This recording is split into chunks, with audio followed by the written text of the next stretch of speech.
Good afternoon, everybody, and welcome to this exciting session that we've got with Mark Berger this afternoon. I trust that you've come energized. I trust that you've come ready to learn and to take copious amounts of notes as we grow and as we unlock this very, very strange thing called sales, but sales that we need so desperately and sales that keep our businesses moving forward. Um, so a little bit about Mark. Mark is the founder and CEO of Mark Berger Training. He's been an entrepreneur and salesperson since 1983. Prior to founding Mark Berger Training, Mark founded a number of diverse businesses which manufactured and sold a variety of products. These include handmade ice cream, custom-made metal furniture, retail shoplifting, and not shoplifting, retail shop fitting and DIY storage systems. And he's going to chat to us about all these businesses and how he unlocked sales in his businesses in these different industries. Since 1996, he's been selling his services as a sales trainer, a sales coach, and motivational speaker. Mark has been privileged to work with over 10,000 sales professionals during this period. However, with over 40 years of entrepreneurial experience under his belt, Mark regards himself as first and foremost as a salesman and is proud of it. He believes that professional selling is an art and a science which must be continually refined and improved to stay on top of the sales game. Mark's approach is authentic, practical, and informal. He therefore encourages you to get involved, contribute, and have fun during this important session. We have got 4 hours together. I know that it is a very long day, but I know that you are going to be absolutely equipped by Mark and his experience. And so I encourage you to take lots of notes. I encourage you to engage with us in the chat, and we'll be taking breaks as we go along to address your questions. And so without further ado, please join me in welcoming Mark Berger to our session today. Welcome, Mark. Thank you. Thank you so much, Monique. Can you hear me and see me? Can hear you perfectly and see you perfectly. Thank you. I laughed at the retail shoplifting. This is not a shoplifting masterclass. That's another gig. I'd How like to to shoplift sales. How's that? I'd like to start by thanking you so much, Monique. We've been speaking about this for quite some time now, quite a few months. It's been a very busy and eventful year.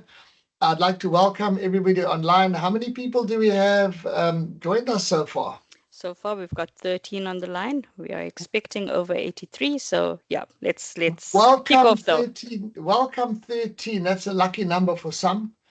Welcome and thank you for choosing to be here on this very, very important day. Thank you for investing in yourself, because that's what I see this as. In fact, when I sell sales training, which is one of the many things I've sold in my life, I never say the training will cost you something or the price for the training will be. I use the word investment. It's a languaging thing, but it also implies that people are investing their time and their money in order to learn to get something back, which is obviously improved sales behaviors and improved sales performance. So my company is called Mark Berger Training, and our slogan is Unlocking Human Potential. The company was started in 1996, so it's been going for almost 30 years. And what I'm going to share with you today is called the Street Smart Sales System. And let me bring that onto the screen. There we go. So powered by SimplyBiz, this masterclass is about something called the Street Smart Sales System. It's quite difficult to say. If you say it too quickly, you can have a smart sales, but it's all about the fact that you can't really study sales in any degree or depth in formal places like universities or colleges. You can't get an honors or a master's degree in sales. You can get one in marketing, of course, or in engineering, or in business, or in medicine. And a lot of sales is learned through doing, and as is a lot of entrepreneurship. We learn through doing. And we make mistakes. And sometimes the best way to learn is to make a mistake. So I call it the Street Smart Sales System because back in the day, it was actually called Street Smart Selling Skills. I'll tell you a little bit more about that. But as I evolved, as I learned more, as I went on more courses, as I sold more, and more importantly, as I trained more of my valuable clients in sales, As Monique said, been privileged to work with over 10,000 salespeople and hundreds of organizations, ranging from big corporates to SMMEs.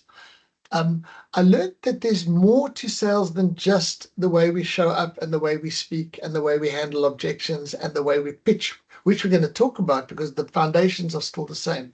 And I've developed this concept called the system, and you will understand the system as we go along. I'm going to share it with you in sort of stages and batches. I'm going to repeat some of the parts of it a few times because we learn things through repetition. That's a disclaimer.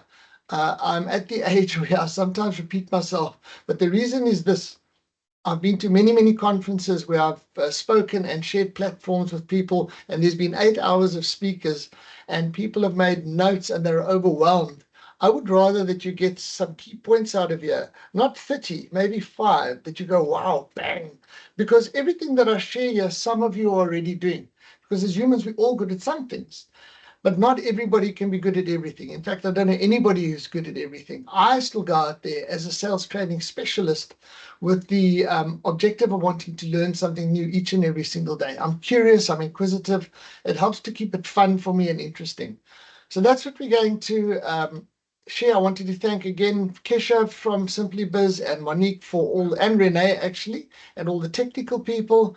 And thank you for the investment. And the most important thing I'd like to encourage you to do is to write notes. If you can just write a couple or type some notes, whatever's easier for you. But if you like something, you're also most welcome to put something into the comments. You can say, Mark, that's a great thing. Thanks for sharing that. Or you can ask a question. And we will be breaking periodically to answer some of your questions. And now and then, of course, to give you a pressure break for maybe the bathroom or a cup of tea. So let me go quickly into the Q&A questionnaires. There I am. Can see what's going on. And let's start. So about me. I dug up this slide a couple of days ago. This was me in 1988. It was in a magazine. I was featured in a magazine because I started a business making ice cream. I thought ice cream would be great down in Cape Town. I was living near to a beach called Clifton Beach. And I wanted to sell ice creams on Clifton Beach, but I figured I wanted to do something different. And so I decided to make healthy ice cream made with fresh fruit and with yogurt. And we had some really interesting flavors let me show you. I've got the flavors over here. We had sort of goofy guava and perky pineapple, and we had delicious things like honey yogurt with granola and chocolate chips. And I was kind of lucky in those days because there was nothing like it out there. There was much less competition. I think every single person in business today is aware that competition has increased a lot and is increasing. And the competitor isn't just the person down the road from you. The competitor is almost the whole world or the rest of Africa or the whole country, because the world has become a lot smaller due to tech. But it was great fun. And I opened a factory in KZN after starting off by selling the ice creams, and I ran it for 4 years. And then I sold it for capital gain or a tidy profit. And I learned a lot. For example, I learned a bit about experiential marketing, which we're going to talk about. If any of you sell any kind of food, any product that you can consume, or a product that you put on your body, perhaps like makeup or a deodorant, my encouragement to you is to, if you aren't already doing it, to consider giving people a small taste of your product or a tester of your cosmetic or deodorant, for example, rather than a picture or a brochure. Because human beings buy, and buying decisions are made emotionally. And experiences prove that. I'll tell you the story. I was walking on the beach. Here's my picture of me with my cooler box. And I was marketing these. And I never had any of these posters in the early days. Obviously, these came later when I started the factory. I was in Cape Town, and I'd made these ice creams. And I actually put most of my savings into all the R&D to produce these products. And I walked all the way up and down these 4 beaches. There's first, second, third, and fourth, all the way up and down saying, delicious, fresh, homemade ice cream, wonderful for ice cream. But I never took them out. And they looked fantastic. You could see the bits of fruiting. And I never had any posters. And nobody bought. No, there was no interest. I was an absolute failure. I was despondent. I'd invested weeks and weeks into launching this product. And right at the end, as I was about to go back home, somebody said, "Come over here. Are you being serious? Are you really saying?" I said, "Yes, delicious, fresh homemade ice cream." And I took it out and he said, "Those look delicious. I'll buy 4 of them for me and my family." And the person next to them said, "Hey, those look good." And I realized that the visual and the experience and the tasting. So when I eventually went into selling these into shops, resellers in KZN, there were health shops, there were retailers like Pick n Pay Hyper and Spar. I would simply walk in and say, "Hey, would you like to try one of these?" I wouldn't walk in with a pitch or a poster or a brochure. I'd give people an experiential taste. So that's one of the tools of marketing that I learned from this particular business. And then a friend of mine started to design very simple metal furniture back in the day. Metal furniture, this was in 92, 93. It was the big vogue. This is actually a CD rack. Some of you might remember compact discs. There's a whole lot of CDs in there. It was designed that you pushed it and it popped out. It was made out of metal and wood. Metal, aluminium, brushed metal, mild steel became the rage, metal furniture, and we capitalized on it, and the business grew.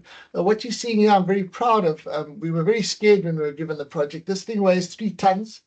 It's 15 meters by 3 meters. It was at the V&A waterfront, at the IMAX Theatre restaurant.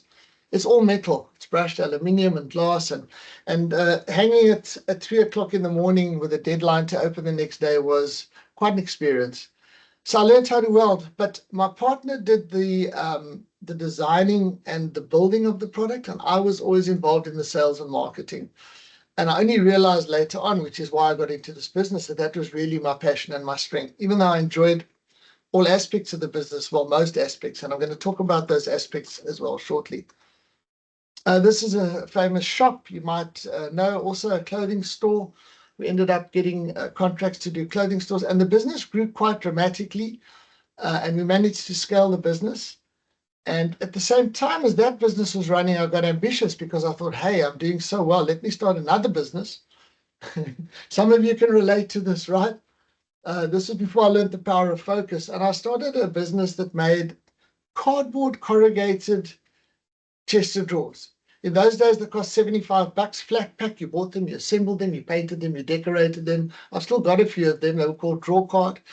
And again, I got a distribution network going, and I did the whole thing.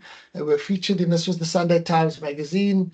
This was the Huisgenoot magazine, and it went really well.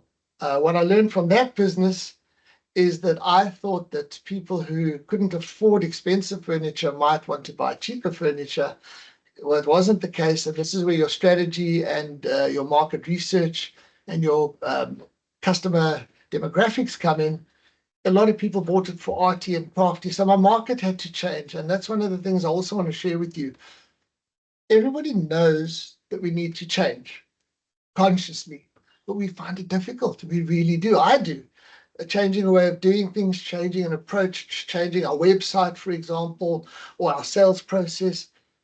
And it's important that once we've identified something that needs to change, that we have the discipline and the strategy and the structure and the process to implement it. And I'm going to share some tips with you as well. And then I thought to myself, well, I've learned so much about entrepreneurship. Let me create a video about an entrepreneur's journey. And this is a video which is called Ace's Apples. It was about a gentleman called Ace Ndlovu who started selling apples just as a street vendor. And he employed somebody, and the challenge he had with growing the business and scaling the business and managing his expenses, and his pricing was out. And that video sold quite a few hundred copies. It went really well. I then designed a training course to go with it. And then I started to get into training. And once I got into training, I discovered that one of the key things that can help us is this principle called Kaizen. Now, I don't know if you've heard of Kaizen. Kaizen is called the practice of continuous improvement. It's a Japanese concept. And it was originally introduced to the West by a guy called Masaki Imai. And Toyota had a slogan, "Everything keeps going right, Toyota," you might remember.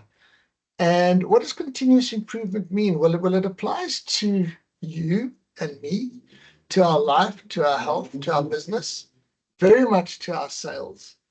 Because even myself, who's been a sales professional for over 40 years, I'm busy redoing my website, for example, and it's not easy. I just know it has to happen. And whether I'm changing my brochures, whether I'm changing the way that I post content on LinkedIn to grow my personal brand. And so continuous improvement isn't always big things. It can be little things. It can be, in a manufacturing situation, for example. Some of you might be in manufacturing.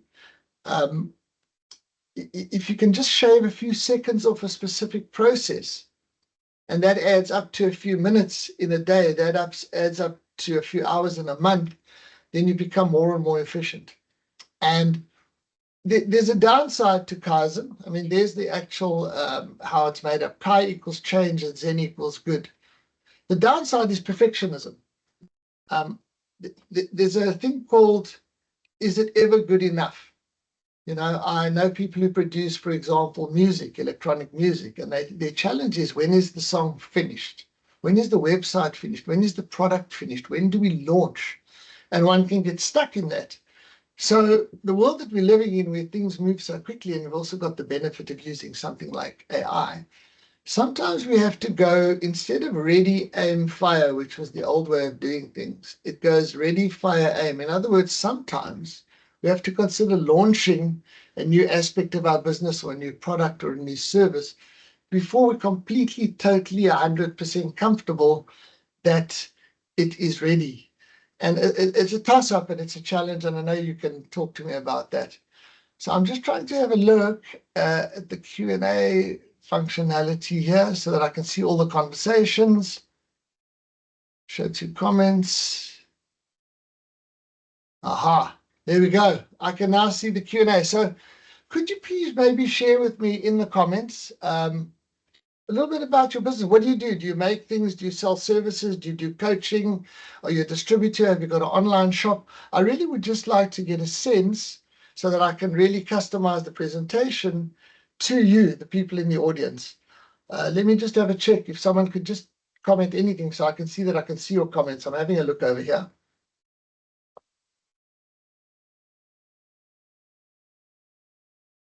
While you're doing that, I'd like to talk about the power of repetition. Now, if you go to gym, you will know that you do things called reps. And the more you do reps, if you do them with the correct form, the more you're going to build muscle. Now, the subconscious mind learns through repetition. Every single thing that we know, and we're going to talk about this in a little bit more detail, everything that we know is because we've repeated it, whether it be the multiplication table or the language that we speak, for example. It all happens through repetition. So discipline is when you keep doing the same thing over and over until it becomes a habit. So, for example, if I want to get fit, I need to go to the gym, but I can't go to the gym once, like some people do, and really go for it because I want to get the best out of it. And then the next day I'm like half bent and I can hardly walk. It's that consistency, and it does take discipline. And the question comes down to, how badly do you want it? How important is this to you? And that's what I've realized. It really does take discipline, and it really does require us to dig deep because, there's a statistic, and it's quite a scary statistic. 70 to 80% of new businesses in South Africa, entrepreneurs like you and me, fail within the first 5 years. And that is, I Googled it again just to check, and I was really nervous. And I was really concerned. I then checked the global story, and the global story is it's more like 50% that fail in the first 5 years, but that goes up to 65% in the first 10 years. And then the question is, and I'm going to be asking you quite a few questions today because questions cause you to think, why? Why do businesses fail? And I guess there's a lot of different reasons. I've just had a look here. Catering and decor, accommodation, thank you. Web development, thank you. I'm just sharing your participation. I really appreciate that. Catering and decor, lovely. Accommodation, web development. Thank you for sharing that. That's very much appreciated. Please feel free to continue to do that. Also, if you like something that I'm saying and you want me to elaborate a bit more, do that, and obviously post your questions. So I was talking about repetition, and I will repeat myself a lot. So the 5 components of sales success, we're going to talk about them individually, but they overlap and they reinforce one another. And they form this tremendously foundation that makes us feel safe and gives us confidence that actually this scary thing called entrepreneurship, which has got this high likelihood of failure, is probably not going to fail. And one of the main reasons they do fail is called cash flow. It's finances. Part of it, when I did the Google AI search a couple of days ago, because I wanted to just check that 70, 80% was a fact. And if it's on the internet, it must be true, right? Was people don't get paid, managing your payments. And I'm going to share with you on the next slide a really powerful and simple tool that's going to help you to maybe understand your business from a global helicopter or drone perspective and make it a little bit easier and less likely to happen. So just to repeat myself for the sake of repetition, I'm not doing it, and I say this in every training course that I do, I'm not doing it because I doubt your intelligence. I'm doing it because sometimes we have to hear things a number of times in order for it to stick. If any of you employ people, you might find, and you might have a sales team. A lot of people I work with have got sales teams, anywhere from 5 to 50 to sometimes 100 people spread across the country and sometimes even around the world, the way the world is. They'll tell me, I keep telling my people that they need to plan more effectively. That's one of the things that salespeople sometimes aren't good at. Or they need to keep a record in the CRM of all the details on their important clients. Now, I keep telling them, and they just don't get it. I keep repeating myself. And then they call someone like me in, and I have to sell people in a slightly different way. And I don't tell them, I ask them, why aren't you doing this? And what would it mean for you if you did do this? And have you seen the benefits of doing it? And that talks to another key principle of selling, which is called telling is not selling, which I'm going to elaborate on. So we've got the thing about repetition, that if I repeat myself, it's only because it's important, and I want to help you to make it stick in your subconscious.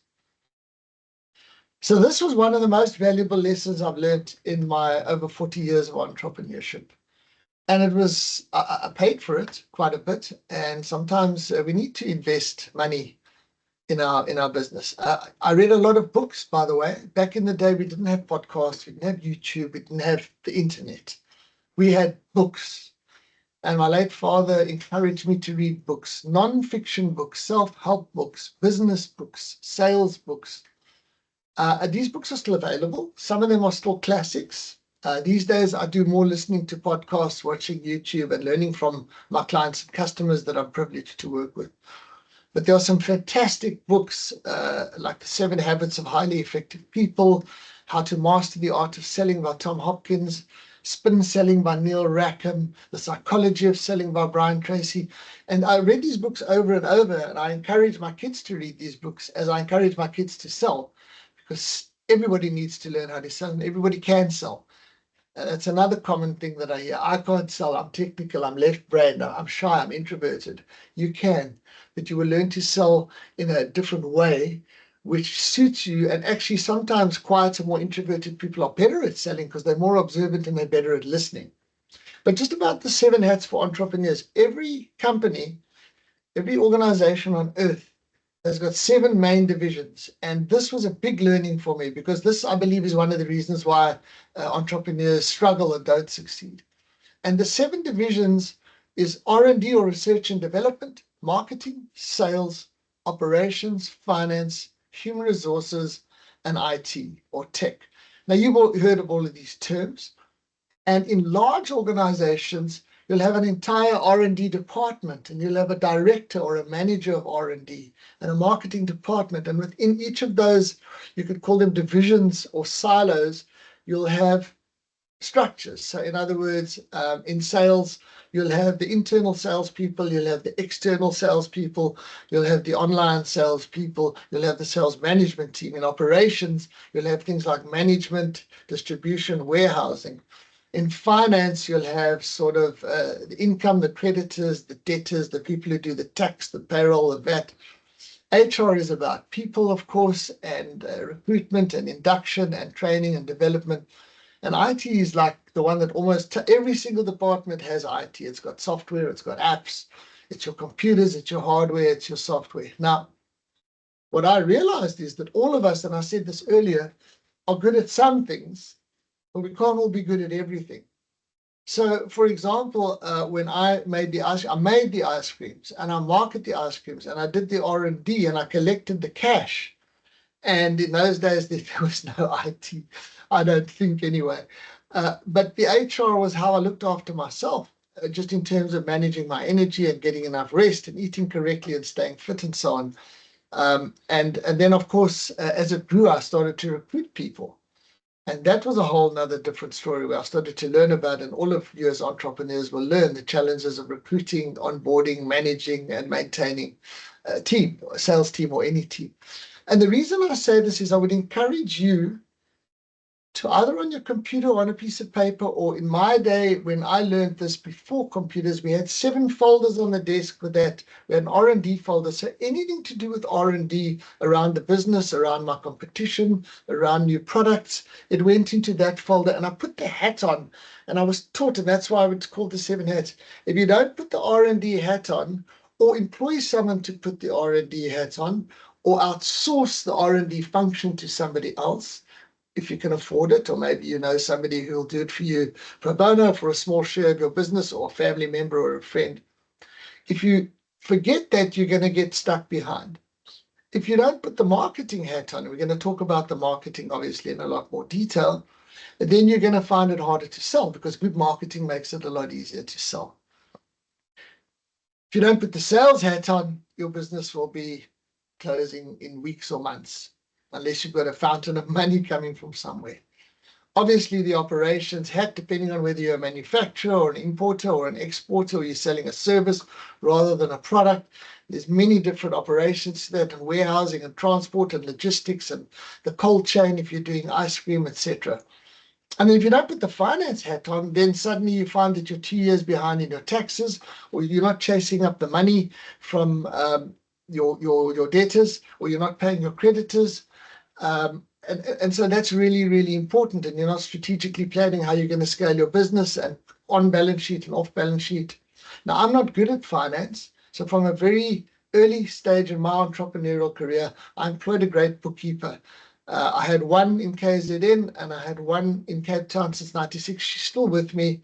I love her deeply. She's really good, and she talks to the tax person, and she does all the returns, and she helps with the annual financial statements, and thank goodness for that. HR, even if you're a one-person business, are you looking after yourself? Are you training and developing? Are you putting yourself on courses? Are you watching podcasts? Are you reading books? Are you planning a little bit of leave, rest, and relaxation so you're not working 24/7? And of course, IT, I have an outsourced group of people who look after my IT, 2 different people. One's the website person, and one looks after all my apps and my email and my internal communications. So I really thought I'd share this with you, because this is the reason why I feel a lot of entrepreneurial SME startups struggle, because they don't wear the hats. They focus all their energy, like, I created this wonderful product, this fantastic ice cream, and I didn't know about experiential marketing, and it almost failed because of that. If that person, as I was leaving the beach with my towel between their legs, didn't say, "Hey, are you seriously selling something?" Because I wasn't dressed like an ice cream vendor, and they hadn't invited me to bring it out and get into experiential marketing, the business might have never launched, and I might never have gone to Durban. So if you've got any questions about what I'm sharing over here, I'd really love to hear about them. Thank you, Monique. Everyone can sell. Exactly. We're an industrial laundry service providing laundry. Fantastic to those. Right. So you, Susan, thank you for sharing that. So you are what's called a B2B. You're a business selling to other businesses. So industrial laundry service, the operations, I would imagine, is where somehow you have to collect all of the laundry from these various clients or customers, hospitality and healthcare. That has to be brought to a place where you've got all the capacity to clean and to wash and to prepare and to iron, and then that has to go back. That's the operational thing. And maybe what you want to get better at is marketing and sales, so that you can get more clients, so you can grow your business. That's generally what all clients, what all companies want to do. They want to grow their business. Samuel, building materials supplies. Right. What I'd be curious to know is Who do you supply them to? Directly to consumers, B2C, which would be maybe you've got a retail shop, or do you sell it online? And this is what I've learned. There's so many different sort of slicing and dicing ways that people sell, and it's fascinating. I've seen Playtime Productions. Okay, good. Thank you for that. Remember to chuck in any questions. So what we're going to do now is we're going to start diving a little deeper into marketing and sales. Okay. Anyone has any questions on the 7 hats for entrepreneurs? It's absolutely vital. And for the sake of repetition, research and development is key, like AI. AI is coming out. Like, what can AI do for your business? For example, in my business, I'm already using it to customize very specific power questions to the different kinds of clients that I do training for, because they range from mining to hospitality to conferencing to manufacturing, a broad range of clients that I work for. So you need to look at the thing about AI is it scares everybody. And I don't think it's supposed to replace us. It's supposed to amplify us and to augment us. And they say, if you're not using it, you're getting left behind. So myself and my team are using AI. We're not using it to write all our stuff. I'm still producing my own videos. 80% of the stuff I produce myself. Very little on this presentation was produced by AI. Maybe 1 or 2 of the images. That's about it. Marketing, I'm going to talk about in more detail. But I just want to say one last time, have these 7 folders on your desk and put anything to do with financial stuff, anything that's changing in terms of the POPI Act, put it in there. Any new piece of CRM that you see, populate those files, put that hat on, sit down and say, right, what do I need to, what R&D can I do about my IT? What system can I bring in? What new CRM, what new kind of PowerPoint presentation can I add, or what videos can I create? So I hope that makes sense to you. I hope that makes sense. I know that one of my team members here, when they started working with me, were like, why do you keep talking about these 7 divisions? Because they're damn important. And if any one of them isn't firing, your business is in trouble. So thank you for hearing me on that. So what is marketing? You know, very often marketing and sales are sort of seen as very linked, and they are. And they are. And great marketing helps make sales easier. Great companies, if I say to you, well, let me just tell you my definition of marketing. It's the creation of awareness and demand for a product, service, or brand. That's Mark Berger's definition. Maybe Google has another one. We want to create an awareness and a demand or a pull for a product, service, or brand. So I love marketing. When I started, it was very much about brochures and posters and business cards. There was no internet. There was no social media. And in those days, there was a talk about above the line and below the line. And you still have that. And if you're not aware, above the line is the expensive stuff, like your radio, your television, your print newspapers, those colorful prints that you'll see in the newspapers that the retailers do with all their specials, very expensive, full color. That's called above the line. Below the line used to be more traditional, like experiential activation marketing, or business cards, or brochures, the cheaper stuff, the stuff that costs less. And then this new concept came in called through the line. And through the line was social media. Because social media or tech, because social media is only one aspect of tech. So a long, long time ago, because I did my R&D and because I'm curious and inquisitive, and because I was willing to invest in a very good young man named Francois who helped me with my IT and my strategy, we started doing what was called AdWords, Google AdWords, or paid search. You guys will probably know about it. Sponsored links. They're now just called Google Ads. They were called AdWords then. And it was early days, and it was a whole auction, and it was simpler and keyword searches. Anyway, it went really well. I still do it to this day. I've invested a lot of money in advertising on Google, ensuring that if people click sales training, my website comes up near the top. And as a result of that, I've not made a cold call in 20 years. Now, I teach people to cold call, but cold calling is becoming more and more difficult. If any of you do cold calling, please would you be so kind as to type into the Q&A. Yes, I do cold calling, and I'd like you to maybe type in if you love it and enjoy it, because most salespeople don't. The word cold calling evokes quite a, oh, I'm going to pick up a phone, talk to a stranger. They're probably going to put the phone down on me.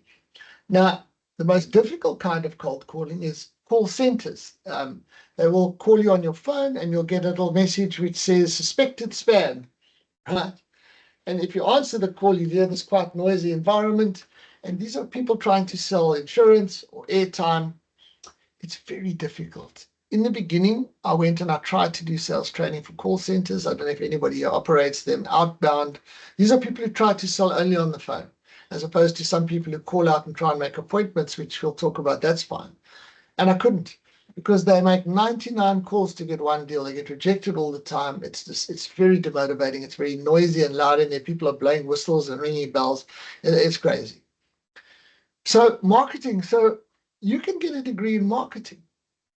And what we want to talk about here is, how do we create that demand? What is our strategy, our marketing strategy? How do we present ourselves? Who's our target market? That's one of the key questions. Where do they live? How old are they? Where do they hang out? What are their practices? For example, I'm just taking a drink of water. You look at social media, it would now appear that the older people, and I'm one of the older people, are more into Facebook. Because Facebook launched a long time ago and it was much simpler then, and there was no paid advertising, and we put photos of our kids and our holidays and shared with our friends and family all over the country and all over the world. Instagram seems to have a younger demographic, and it also seems more suited to things like swimwear and food and things that take great photos. You know, I don't know how many photos I would be able to share of me in a classroom with 15 or 20 salespeople, making notes, doing role playing. I don't think that is nearly as sexy as, you know, sipping cocktails in Mauritius as you're promoting a beautiful resort or a bikini or a piece of swimwear. But anyway, Instagram seems to be a younger demographic. And then, of course, TikTok is even younger. And I don't know if you've heard, it fascinates me. I read that yesterday, on the 10th of December, young people under the age of 16 in Australia will be banned and forbidden from having social media accounts. I don't know if that's 100% true, Monique. Maybe you can check that, but that's what I've heard. But then LinkedIn. LinkedIn's the big one. I've got 4,500 followers on LinkedIn. My strategy next year with my team is to double that in the next couple of years, is to get more involved, because LinkedIn is the business social media. So I'm not sure if you guys are on LinkedIn. You're welcome to post in the Q&A if you are. If you're B2B, you need to go on LinkedIn, but there's a whole strategy around LinkedIn. The strategy is you should be posting a couple of times a week, 3 kinds of posts: a teaching post, a conversation starter, and a story. That's what we're going to be doing next year. Doesn't have to be fancy. Doesn't have to be like a tech production. It can be very simple, very authentic. Because, you know, that's something important to note in sales. I here am wanting to be authentic with you. I don't want to act like the overconfident, cocky person who knows it all. I want to be real, genuine. I do know a lot, but there's a lot that I don't know. And there's an openness to learn, and there's a curiosity. So authenticity. So a simple video made on a mobile phone. In fact, LinkedIn posted a video, LinkedIn themselves, saying, look, I'm just talking to you. There's no fancy lighting. There's no backgrounds. 15-second video like this is powerful because it's real. And in fact, I believe, and this applies to sales and marketing, that the more AI comes up, the more people are going to crave human connection, authentic people buying from people. I had a challenge with my bank. My bank doesn't have branches, they're online, but I found a branch of theirs which actually looks after the health side of the business. And I went in and I spoke to a person, and within 5 minutes I was sorted out. So I think more and more there's going to be a trend to rehumanize sales. And I'll talk about that when we talk about my process, how I'm constantly wanting a human connection, face-to-face if possible, or video call like Teams or Zoom, or a telephonic, or even WhatsApp voice note. So marketing is important. Your marketing strategy is really important. And as I've said before, the better you become at marketing, the easier sales is. I mean, if I said to you, would you like a Coca-Cola? Every single one of you can imagine it if you drink it, of course. You can almost taste it and the fizziness and the bubbles. I mean, or outsurance. I mean, just about everyone knows outsurance, and outsurance is a fantastic example of strategy, which we're going to talk about as one of the 5 parts of the sales system, where they took the traditional insurance model and turned it on its head. And it was a very simple, subtle thing, because you used to get no claim bonuses in the old days. And they just now said, we'll pay you every 5 years. You always get something out. Now, great strategies like that fascinate me. And I think they should fascinate you because they inspire you to do the same thing for your own business. It doesn't take a lot of money these days. That's the great thing. It takes the creativity and the ability to think out of the box. So that's marketing. And now, before we get into the 5 components, let's just finally have a look at what is selling. It's so interesting. And as you said, Monique, I love that everyone can sell. And I'd like to just quickly talk about what you said, Monique. What is a marriage proposal, if I could ask? I think a marriage proposal is a sales pitch. Not sure if you agree with me, but if you ask someone to marry you, you want them to say yes. You want to close the deal, because a simple definition of selling is influencing people to say yes. Yes, I'll talk to you. Yes, I'll listen to your proposal. Yes, I'll answer your questions. Yes, I'll buy your product or service. When you go to the bank to maybe borrow some money to start a business, to scale or grow your business, they'll ask you for a business plan. And you'll go and present your business plan, and they'll look at the plan and they'll look at you. And if they buy you and the business plan, and both are equally important, if it's a great business plan, but you're not convincing, then they won't. But if they buy you, you close the deal and you'll get the loan. What about getting your kids to eat their vegetables? That's a sales pitch. You can either threaten them, or you can explain to them or ask them the kind of questions or show them pictures or give them evidence, but eventually with repetition. And if you do it properly and you're creative, like one of my friends is a nutritionist, and the way that she sells her kids to eat vegetables is she chops up the carrots and the veggies really tiny, and she sneaks it into the spaghetti bolognese. That's her strategy. But if you Google what is selling, and here you'll see obviously the handshake, the eye contact, the confident look. There's a contract that looks like it's about to be signed. And I just want to get some clarity, because it's really important. Definitions do determine the way that we think, feel, and behave. So this is what Google says, or the internet says. I keep saying Google, and there's another example of great marketing. Google has become a verb. Let's Google something. That is when the subconscious of people has become so well conditioned through great marketing that Google has become a verb.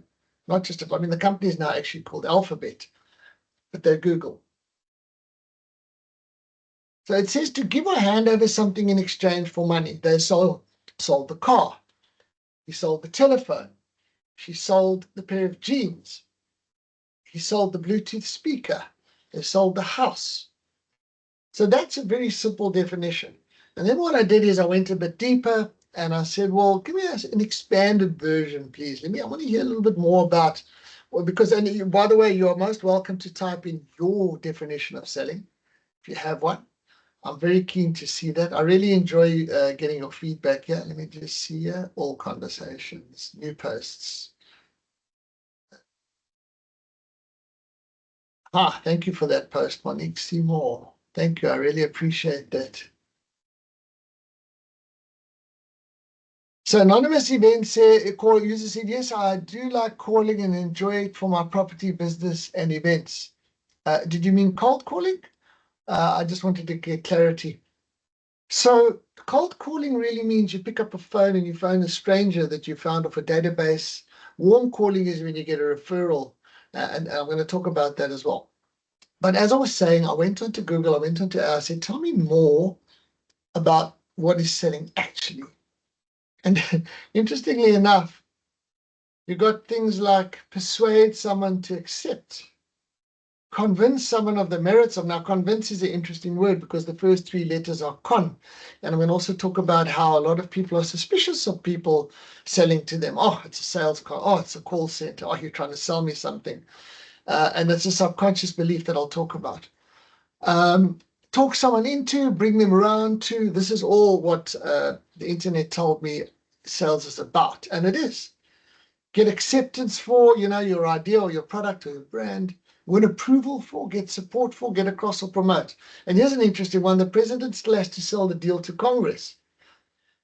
So they're selling a deal. They're not selling a product or a service. They're selling an idea or a vision. So we'll talk about one of the great salespeople, Elon Musk. He's also one of the wealthiest people. He's also a fellow South African. He's an entrepreneur.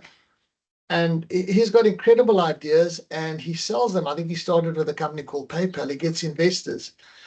And then, of course, he builds them because he also happens to be an engineer.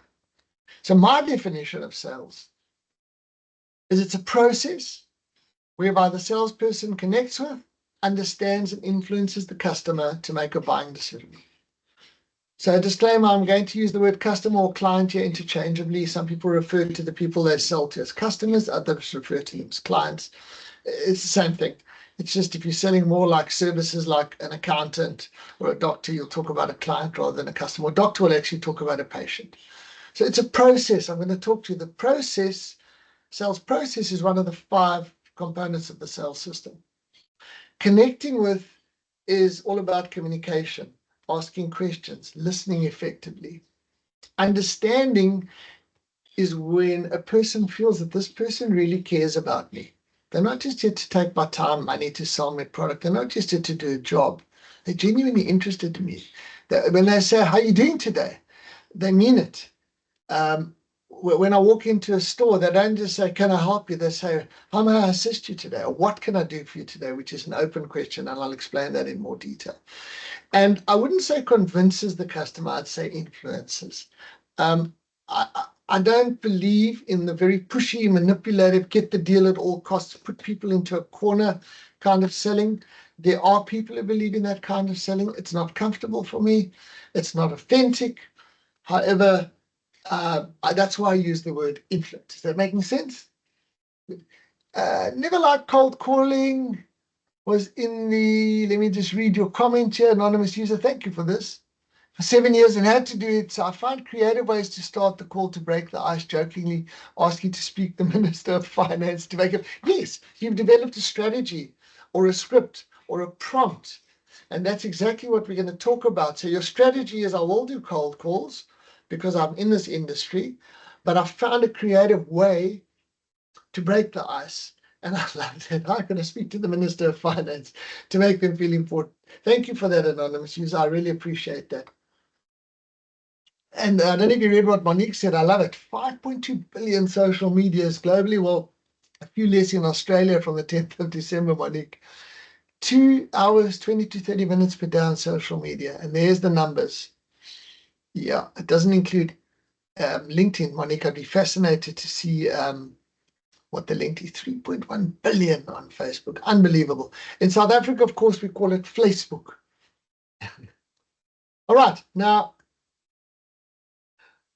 some years ago, and I'm having it redone, but I had an artist draw for me something that I'd been speaking about for some time, that sales is about building a bridge and a connection with other people. The person on the left is the salesperson. I'll move the mouse over here. This is you and me if we sell, or our sales team. And we've got a whole lot of stuff with us. We've got tools, we've got price lists, we've got brochures, we've got business cards, we've got laptops, we've got tablets, we've got samples in some instances, we've got knowledge, we've got skills. And up here is a thing called our mindset or our attitude. That's the first thing we're going to start with when we talk about the 5 components of sales success, the system per se. Now, when I started, prior to starting my ice cream business, I worked for 10 months for an oil company. The induction period for salespeople was 18 months. Today, the induction period for salespeople is, if you're lucky, 18 days. Sometimes it's 1.8 days. Sometimes it's a week. It's very short. They get given a product or a service, a script, a pitch, a price list, a list of people to contact. Sometimes they go out if they're outbound reps. Sometimes they use the telephone or the internet, and they begin approaching this person. He's called a prospect or a client or a customer, and they start a conversation and a relationship. And we'll talk about some of the blocks that have to be put in place. Well, let me tell you quickly. Trust. We live in an untrusting world. I think you'd agree with me. It seems like you've got to watch your back.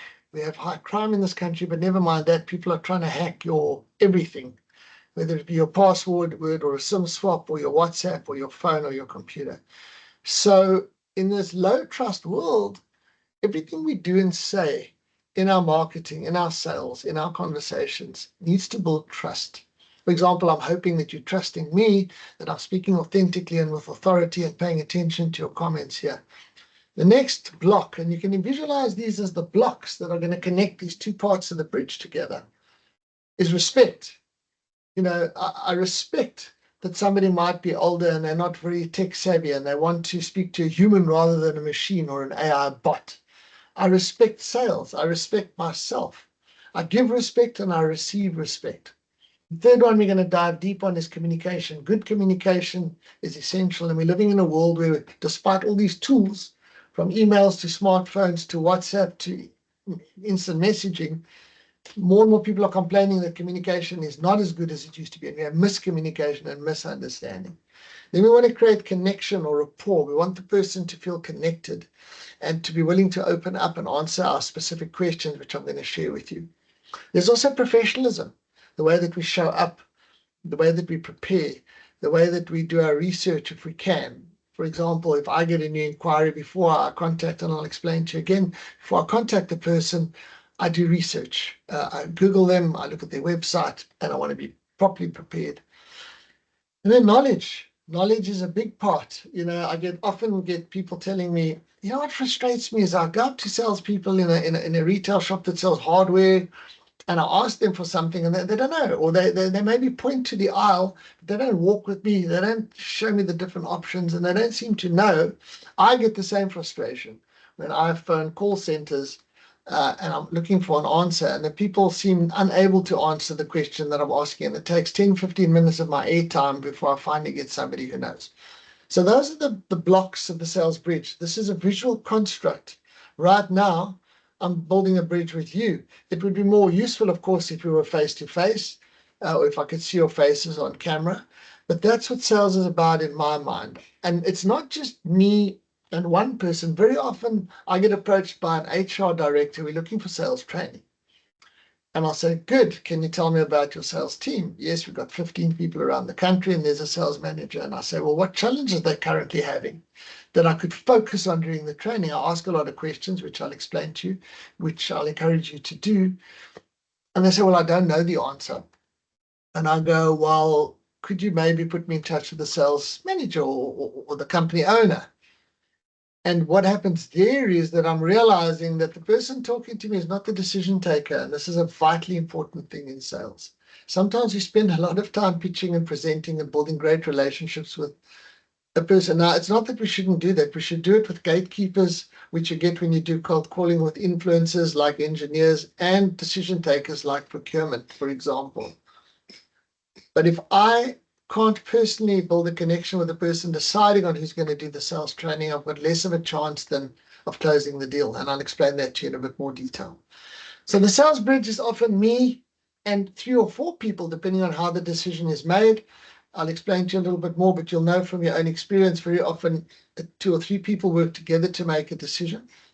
Also, sometimes salespeople need to bring their manager to a meeting if it's a big deal, or their finance person to meet the client. So sales is not just one person connecting with one person. It's one person facilitating their organization, their company, connecting with their client or their prospect or their customer's company.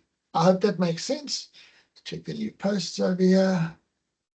LinkedIn has 1.2 billion and 15. Oh, thank you, Monique. That's fascinating. And very equal female and male, and the growth is 25% year on year. Thank you very much, Monica. I appreciate that. The other thing, and I mentioned this before, is the stereotypes, like the used car salesperson. I don't know why they get the bad rap sometimes that they wear cheap suits and cheap colognes, and they lie. They say, this is like new. This is a new vehicle. Meanwhile, it's old and rotten, and it breaks down a week after you've bought it. And there are some companies in our country that are accused of this on sites like Hello Peter. So in the subconscious of clients, hi, I'm Mark, I'm a salesman.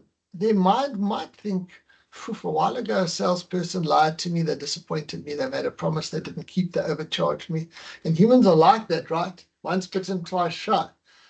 So that's one of the things that makes it more difficult to sell. So we want to sell, but without being too salesy, without coming across too overpoweringly, without being too pushy, but being gentle, and without trying to pitch and sell, but more to present and to question, because telling is not selling.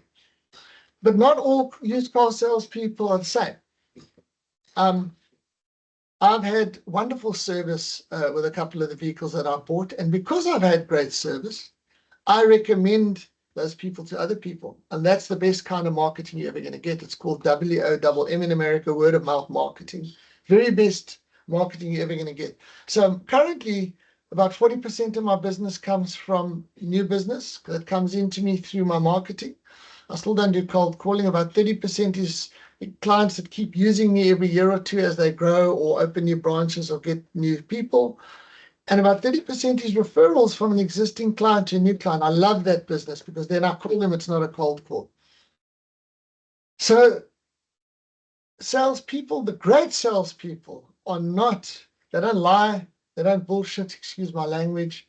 They tell the truth, they're honest, they manage expectations, they're professional, they're prepared, they communicate well, and they build that bridge. And I can tell you that just about anybody famous on this planet that you can think of is actually a salesperson. I mean, here we've got Basitsana Kumalo, you might know, a South African celebrity TV personality. She's in real estate, mining, advertising. I mean, she's a great salesperson. Elon Musk, I mentioned earlier, he's about to become somewhere, I heard, a trillionaire. And not all salespeople are going to be trillionaires, but good salespeople generally earn well. This, of course, is Kris Jenner, the mother of the Kardashians. It's a bit weird. You could say, what does she sell? Well, she sells her daughter. She doesn't really. She manages her family empire, the Kardashians. But she's also involved, oh, sorry about that. She's also involved in cleaning products, private equity, entrepreneur.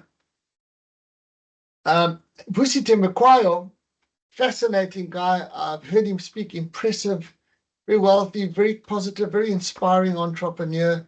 Started off young, won South African speaking competition at 17, dropped out of varsity because he never had money. Today, he's a global celebrity and investor. He gets involved in all kinds of companies and a great entrepreneur and salesman, sells himself. We all sell ourselves first before we sell a product, a service, or our company. Oprah Winfrey, you know, at one point earned $1 million a day. And I need to say this because, I mean, I can't imagine. That's like 20 million Rand a day. And people say, no, she's definitely not in sales. She's a talk show host. I'll say, but hang on, look at her backstory. She had a vision when she was a small, when I say small, she was reading the news for a little regional state news, small little company in one of the 50 American states. And she wanted to be a talk show host. She had things going against her. She was female. She was overweight. She was the wrong demographic. You know, most of the talk show hosts were male in those days, but she persisted and she pushed and she didn't give up and she tried a new angle and she tried a new strategy. We have to do this in sales. We have to do that Kaizen, continuous improvement, and we have to have the tenacity and the discipline to not give up, really, because sometimes when you're this close, when you've been pushing that snowball up the hill for a long time, you're just about to get to the point where the snowball starts to roll. You're exhausted and you give up, and you shouldn't. Anyway, she closed the deal.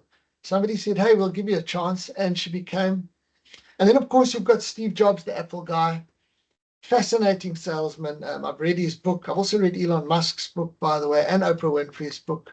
I like autobiographies. They inspire me. If you look at how people, what they do in order to become successful and to make a dent on the universe, it inspires you to do the same. He had a guy called Steve Wozniak. They started Apple. There were two Steves. Wozniak was not a salesperson. He was the techie, operational, R&D, product development guy.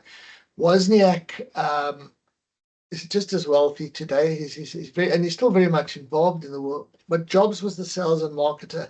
And again, talking about those hats of management, they had them all covered. And they also struggled, and they also almost lost everything. And they started in a garage in Palo Alto, California. So who inspires you? My late father was a great salesperson. He inspired me. He taught me to sell. I've been teaching my kids to sell themselves, brand themselves. I think all young people should have a decent social media profile. It's like your resume today. You've got to be careful what you put on there. You can't be doing very drunk tequila shots at 4 a.m. with red eyes as your resume. Strategically, it's not going to help you to get a job. Who do you look up to? Yourself? You look up to? I do believe I'm a great salesperson, but I'm still humble. I'm not arrogant. I don't get every deal. And I'll talk to you about closing ratios in a minute. I have improved my closing ratios from 20 to 65%. I'll talk about that. But who do you look up to? I look up to all the people that I showed you on the slide. I also look up to a guy called Richard Branson. I look up to Muhammad Ali, who called himself the greatest. I look up to Nelson Mandela, to be honest with you. What a wonderful, humble person who sold us a vision of a rainbow nation. And we're living in that vision today. We bought it with all the challenges that come with it. So we're going to move into the Street Smart Sales system. And I wanted to give you a little bit of a context. It started off as Street Smart Selling Skills. That's the old logo. Let me just give you the new logo. So the old logo is your road to sales success. We've only just updated it. It was a red arrow, and it spoke about skills. And the reason was, and it still is valid to this day, that two of the key parts for sales success are having the right attitude or mindset or motivation, your mental state. And that also includes your health and vitality. And the second part is skills. We're going to talk about communication skills, questioning skills, 4 different kinds of questions. We're going to talk about the fact that if you're going to ask good questions, you should be good at listening, like what's called active listening or listening to understand. We're going to talk about planning skills, like how to plan your diary, your calendar, how to prioritize your to-do list. We're also going to talk about time management skills. And then the one that I love that my audience often groans when I bring this up in our training workshops is admin skills. And admin is many salesperson's nightmare. Like, I didn't get into this business, Mark, to keep notes and to keep customer records and to sit on a Friday and plan my week. I got in this business because I like people and I want to be at the client and in their business and seeing if they need anything and taking them stock if they've run out of stock. And I said, hold on, taking them stock is a logistics operational thing. It's not really sales, it's part of service. But if you're having to keep do that, then you need to wonder if you're not getting confused in your roles. And admin skills. So there's a lot of them, and I'm going to go into them. However, those two parts, motivation, mindset, attitude, and skills, I realized over time in my business, because I sell every day, I sell sales training and coaching and motivation. And in my clients' business, I learned that there's more. There's 3 more little parts that if you add them to the mix, it becomes like a really delicious stew, like a tasty stew. And it's like, it quadruples your chances of success. So much the same as I said, you've got those 7 hats of business, which you'll remember, I'm repeating. When it comes to sales itself, that particular silo, these are the 5 keys or components that are going to guarantee that you fire and that you get successful. So the question I'm going to ask is, what do you think are the 5 key components? And maybe at this point, we could just pause for a minute before I tell you what they are and ask you, could you perhaps just take a moment to type into the block, what do you believe are the 5 key components for sales success?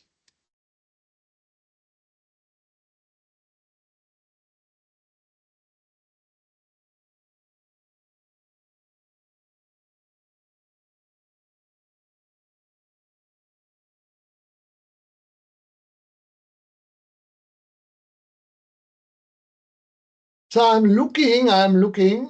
What are the 5 key components? I'm just asking, like, remember when I ask you these questions, it's not that I want to catch you out or check your knowledge.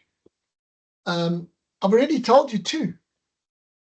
I've already mentioned 2, which is attitude, mindset, motivation, and skill. So what do you think the other 3 are?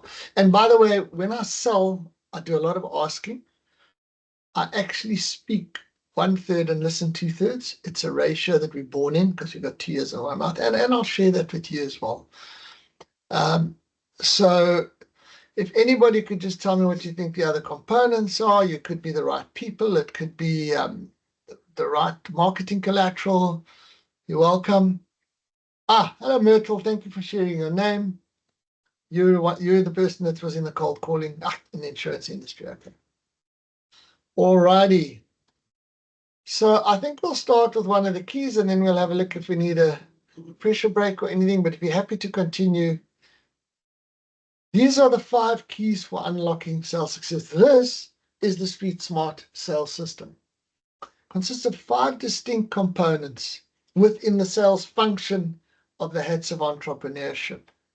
And it is sales attitude, which I've spoken about, which we're going to dive deeply into. It's sales skills, some of which I'm going to cover today. There's a couple more that we won't have time for, but I'll mention them anyway, and you're welcome to ask. The third one is your sales strategy. And I'm going to be talking about the fact that you get a big strategy. I mean, there are some large companies with big sales teams all over South Africa, all over the world. And they have a global strategy, but I'm more talking about an individual salesperson strategy. So I know salespeople have to go and see 8 customers a week. 8 customers a day. In a week, that's 40. So their strategy is they've got a list that says, right, my geographic routing is at 9 o'clock, I start at customer A, and at 9:45, I'm at customer B, so I've got half an hour with customer A. And they get into a bit of a rut or a sort of a habit, which is not the most productive, where they kind of don't plan very effectively what the purpose is of the meeting. Their strategy is simply to rock up. And 15, 20 years ago, 10 years ago, that was good enough. It was like, hi, do you have any problems? Can I check your stock for you? Often they'll walk in if they sell into retailers and check stock. And again, I go, that is part of the sales function, but have you had a look at what they're buying from you and what they're not buying from you? Have you had a look at their competitor who's 3 kilometers away, who's buying a different range of products? Have you planned to ask them questions about why they aren't stocking? Have you planned a story or some photographs? It's a strategic way of selling rather than just showing up and driving and going, hi, and asking this question, how's business? So I'll go into that in more detail. Sales process, probably the biggest one of all for me. I mean, they're all big. But sales process helped me to go from a ratio of 20% in closing. In other words, for every 10 quotations I used to send out when I started this business 30 years ago, 2 would say yes and 8 would say no. And I used to assume it was maybe because my price was too high or because my pitch wasn't good enough or because I was too young and inexperienced. And those could have all been valid.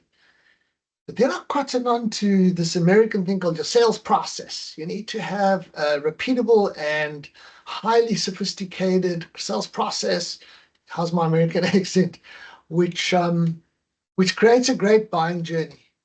And that's a word I'm going to use a lot. So I'm going to get into quite a bit of detail on how we help clients to improve their process, which makes it much easier for people to buy. Process is a sequence of steps, events, conversations, connections that happen. Sometimes it's fairly simple. If you walk into a store buying a pair of jeans or a mobile phone or a piece of hardware, we'll talk about that. Sometimes that process can take years. People who sell very complicated SaaS, which is software as a service, like some of these Amazon Web Services, things like that.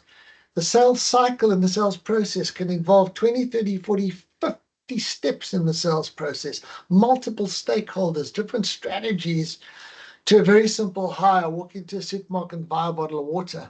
But there's still a process, because if I can't find the water, or if the water's not priced properly, or if when I get to the till, it scans differently to what it said on the bar, or if it's not cold.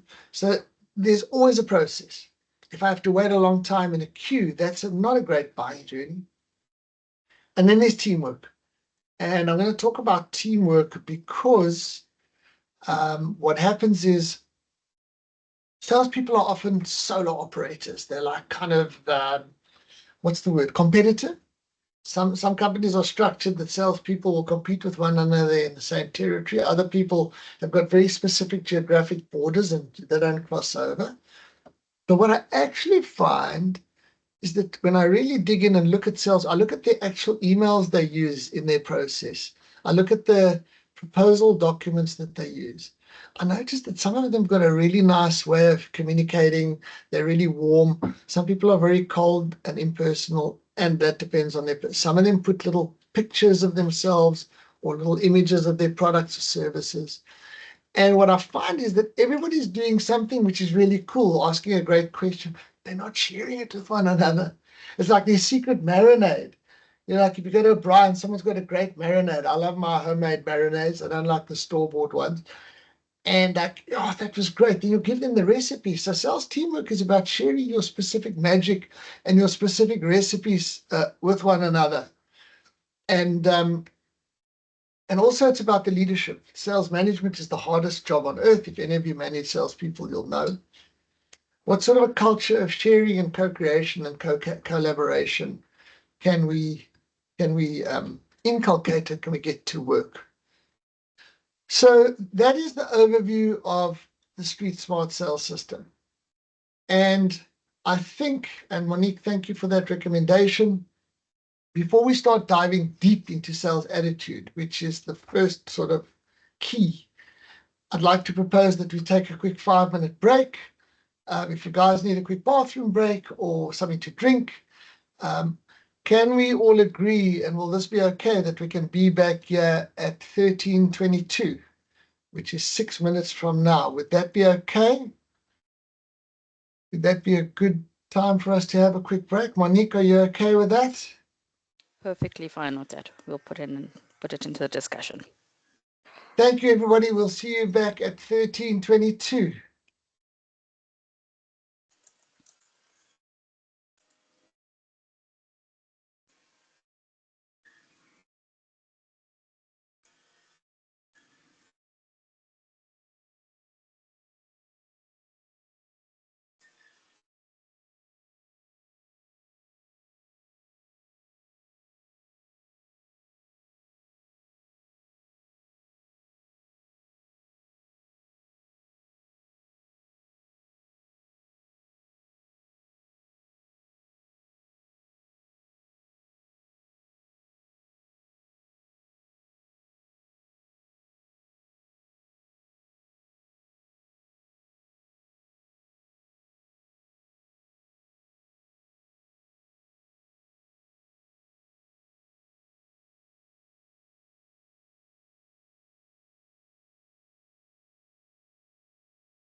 All righty.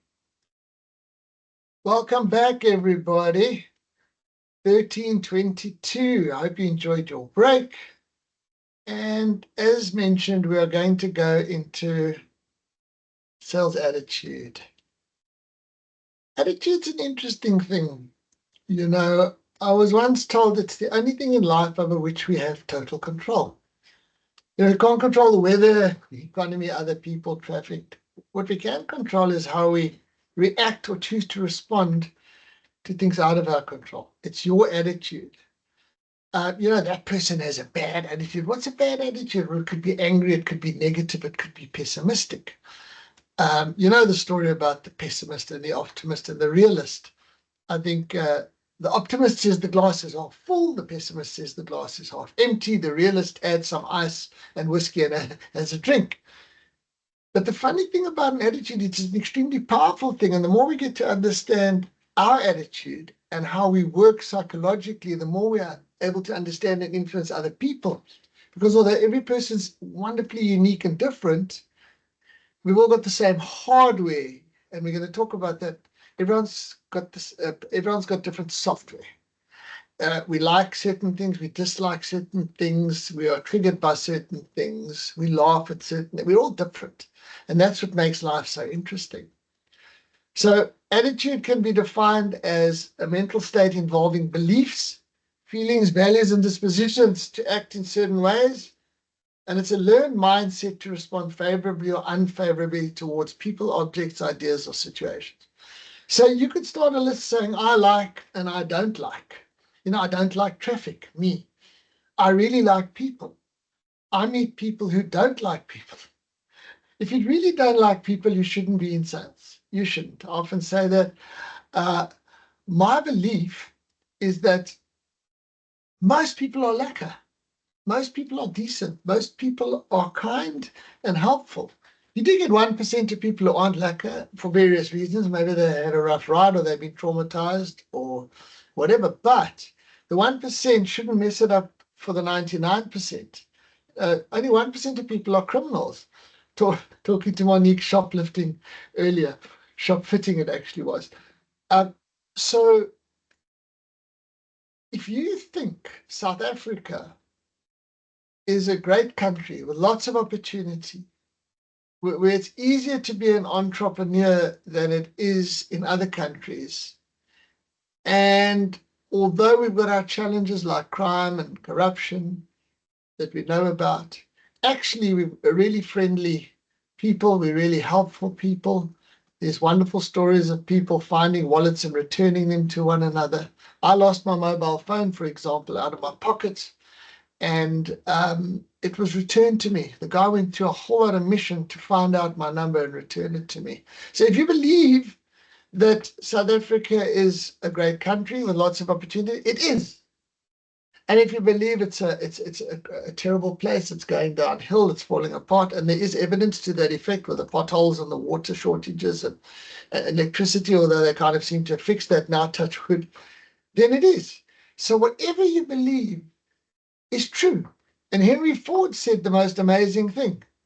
Henry Ford said, and I'm going to look for the slide here, if you think you can or you think you can't, you're right. Henry Ford, of course, started the Ford Motor Company. I love that.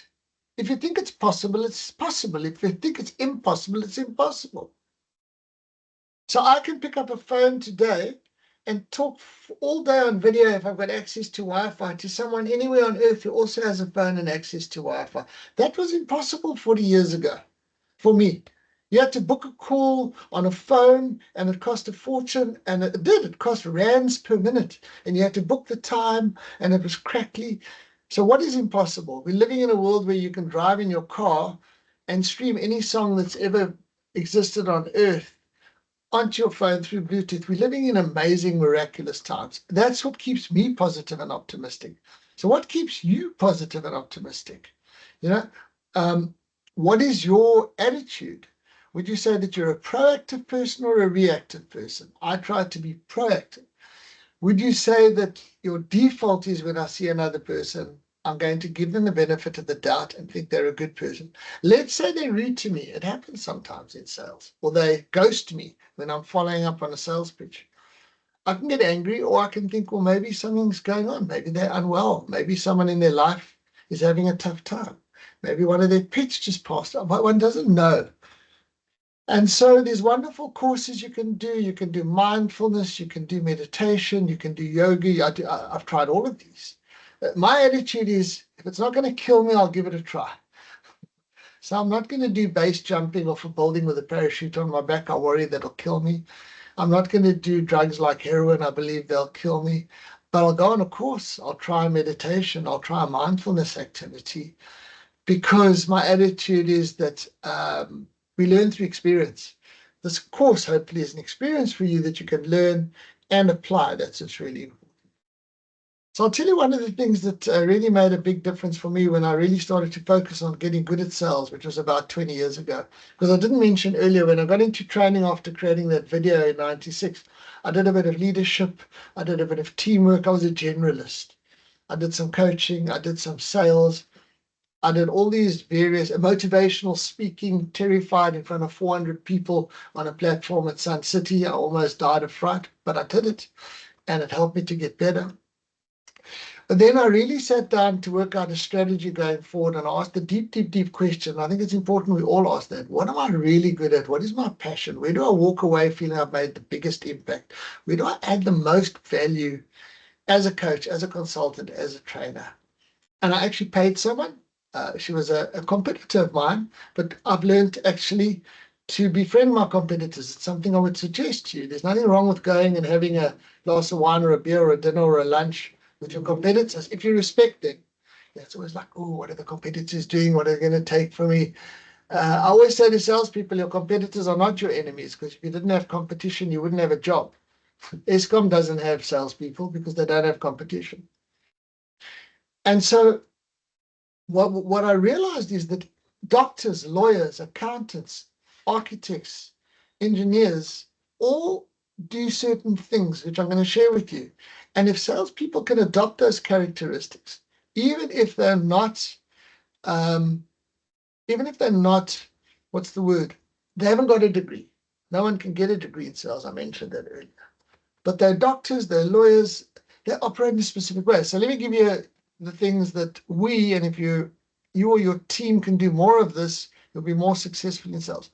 So they have a body of knowledge. That means they have studied 7 years to become a doctor, or 11 years to become a specialist. And I often say to salespeople, we're together in this room for 2 days, and we're going to do maybe another few hours of online follow-up coaching, and I'll see you next year.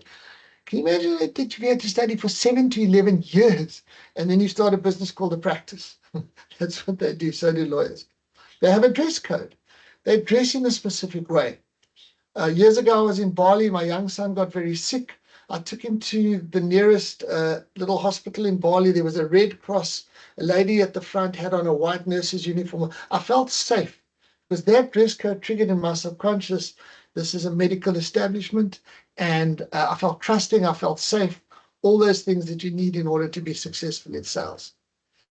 They have specific tools of their trade. So the doctor will have like a stethoscope and a blood pressure cuff. You know, the architect will have their drawing board and their measuring lasers and their CAD system. They've got tools of the trade.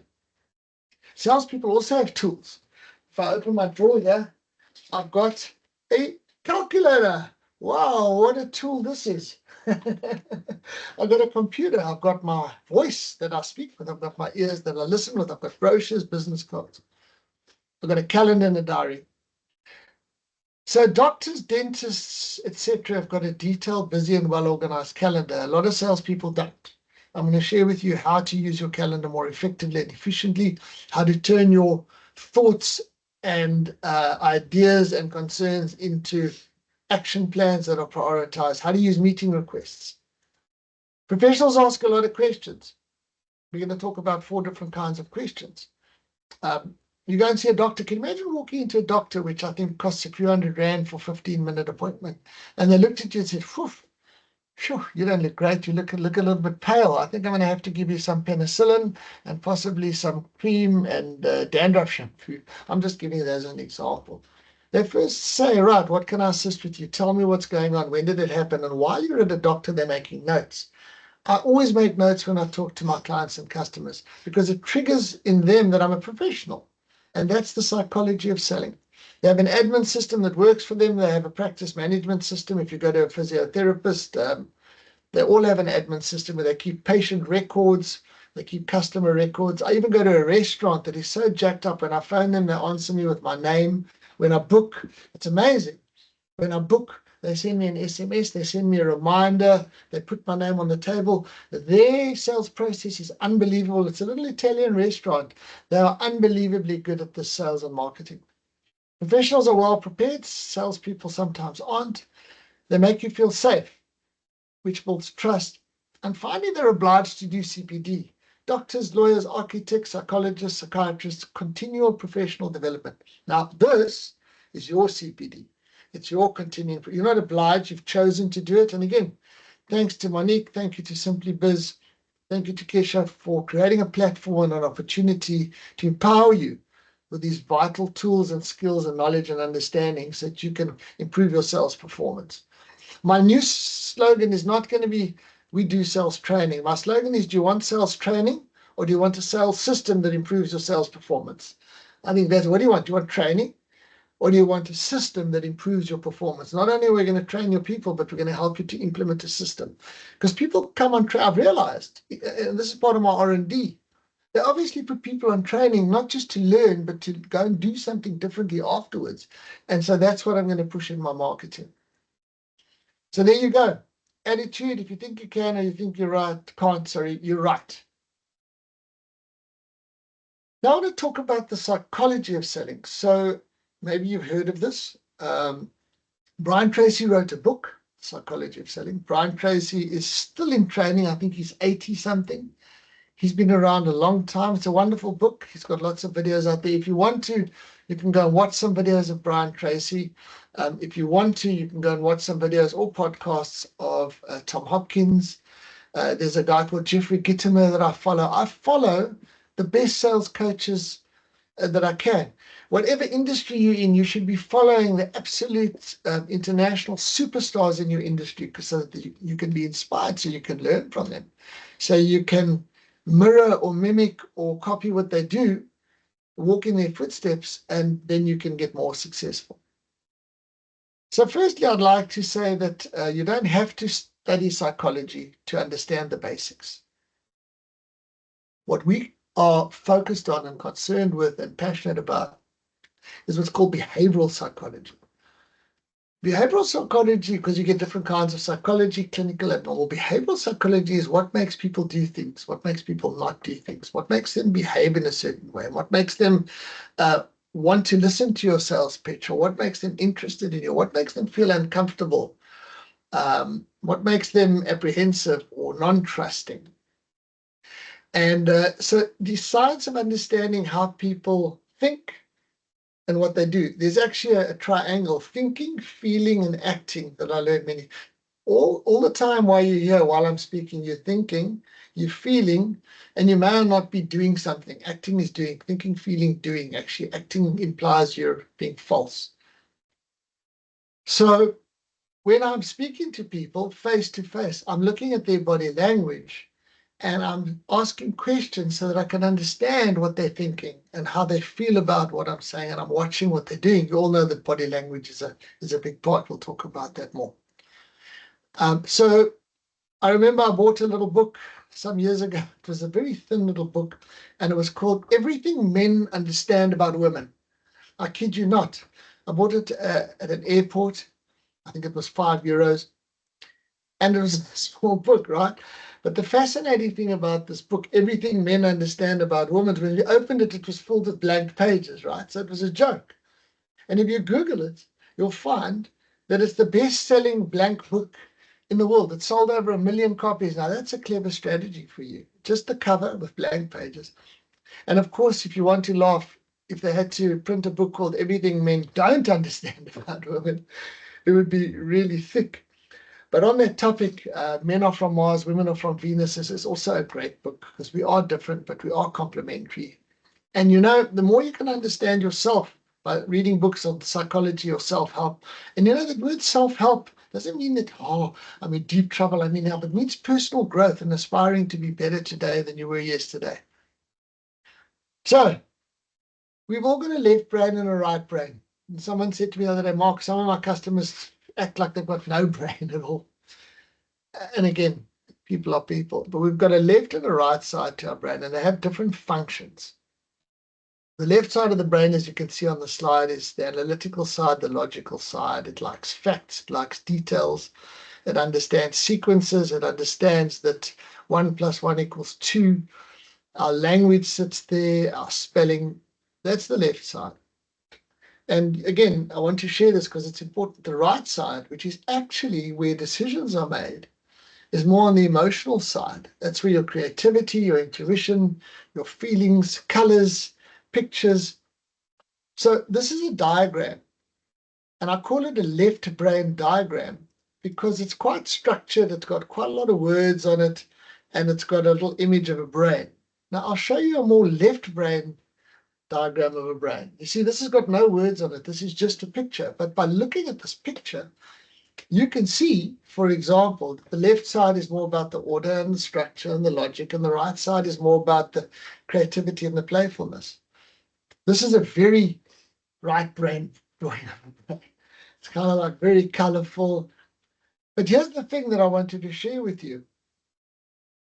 The left side is where we store information and details. So this is where people look at the technical specifications of a vehicle, how much petrol it consumes or gasoline or fuel it consumes, what is the horsepower of the vehicle, what is the service intervals, what do parts cost. That's the left side, important. What kind of a warranty is there? The right side is like, how does it feel to get in this car and drive it? There's a certain smell about a new vehicle, and there's a certain vibe about it, and how noisy is it? Oh, how does the aircon feel? And so the reason I share this with a lot of salespeople is, how do people feel when they're buying from you? So let me give you an example. If I walk into a hardware store, big one, aisles and aisles and aisles of stuff, and I need to buy a hammer because I want to put some pictures up in my home. I look around, I see people that seem to work there, but they don't even notice me. They ignore me. I feel ignored. I feel irritated. I feel impatient. It's like my thinking is, you paid to work here. Then I walk up to a person, I say, hi, could you help me? I'm looking for hammers. And they say, yeah, you go over to aisle 13. I don't feel good because I'm a salesperson who knows that that's not the right approach. That's not sales, that's traffic control. My feeling is they should say, you're looking for a hammer, sir, which is repeating what I said. Certainly, let me walk you to the hammer aisle. Wow, okay, now they're walking with me. And while they're walking with me, they're asking me some questions. Are you looking for a specific type of hammer? Do you want a big hammer or a small hammer? What are you going to be using the hammer for? What type of and what project are you going to be doing with the hammer? And I say, I'm going to be knocking in pictures. And then they go, oh, do you have nails or do you have picture hangers to go with your hangers? Now that is giving them an opportunity to do what's cross-selling or upselling. And that's the feeling that we want to invoke in the right side. And that makes me feel trusting of a person. So when people email me about sales training, I don't email them a quotation or proposal, even though they specifically say, I want a quote to train 12 people in February in Rustenburg, and that's what I want you to cover. I still don't send out an email because an email's got no emotion in it. And decisions are made emotionally. So that's the left and the right side of the brain. The other part that's vitally important to understand in sales psychology is the conscious and the subconscious. You'll see this diagram over here. The conscious is the tip of the iceberg. That's the part that says, yes, here I am. I'm watching this slideshow. I'm listening to Mark. I'm making notes. I'm thinking about what I can apply. But the only reason you can understand what I'm saying is because I'm speaking a language that was programmed into you through repetition from when you were born. If you did grow up, if English is your native language, not be a naked language. Every single thing, every belief, every attitude is driven by the subconscious. The subconscious, which you may have heard of in Afrikaans, a lovely word, die onderbewustzijn, keeps your heart beating, regulates your temperature. If there's a loud bang, you'll respond. Your subconscious is incredible. It runs the show. It also runs the show in your customers or clients or prospects. And the only way that you can know what's going on, in other words, 20 years ago, customers weren't as informed as they are these days. These days, they can come to you and they can know as much about your product or service as you do. There's been a website, there's been social media. They can do their research. If I want to buy a specific car, for example, I can do a lot of research. I can know already before I get to you the fuel economy and the warranty and the servicing intervals and all the features and benefits of the car. And if you don't ask me a question, and here's another diagram which talks about that communication between if you don't ask me a question, you're not going to know what I know. You're going to start telling me, and I'm going to get frustrated because you're like, why are you telling me this? I know this already. Now, this model talks about the fact that subconscious communicates with the conscious all the time. So if I had to say to you, money doesn't grow on, and you could even type into the chat box, you would probably say, trees, right? Children should be seen and not heard. The color of the slide is various shades of blue. The color of the little arrow inside between the conscious and subconscious is white.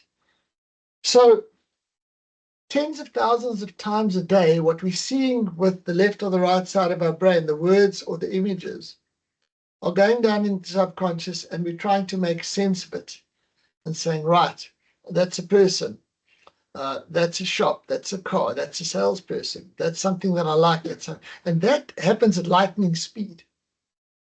So what we want to find out is what is in the subconscious, the memories, beliefs, programs, and habits.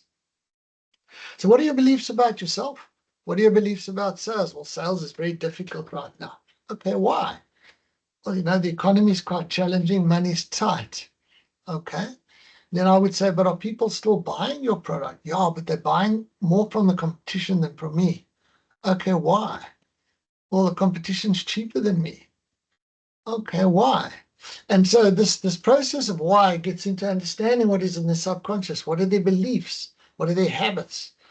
And the big thing about sales is being able to change the habits. Getting those salespeople, like I told you before, who just show up every week at the same shop, not planning, not having a strategy, not following an improved process, not trying to do something different, not trying to add value and partner with their clients. They're going to be out of work in a few years because they're stuck in a mindset or in a set of habits and beliefs that don't allow them to move forward. Now, this is the thing. 80% of your habits and beliefs are good and fine. You brush your teeth in the morning. You tell your kids and your partner that you love them. You take your animals for a walk. You maybe do some kind of prayer or meditation or reading or contemplation. All of that. It's the 20%, and I'm going to share with you a principle you may have heard of called 80-20 or Pareto. But it's that 20% that needs to change, whether it be becoming more disciplined or planning more effectively or using the tools more efficiently or listening, just listening better. It took me years to learn to listen better, and it's a journey. So yes, what are your beliefs about money? Well, money doesn't grow on trees. What are your preferences when it comes to food, sport? Now, often you can find one of your clients or customers or prospects is an avid mountain biker. Now, I don't mountain bike. But then I'll just ask a couple of questions. Which mountains do you bike on? What bike do you do? How far? It's showing that little bit of interest in what they're passionate about. Like if I'm in an office and I see a certificate or a photo of them, is that you on the mountain bike? If I see their kids, I'll curiously ask the question, are these your kids? And they might go, yeah, I've got 3 kids. Or they might just go, yes. And then I go, okay, it doesn't sound like they want to get too personal. Because that's what I'm trying to establish.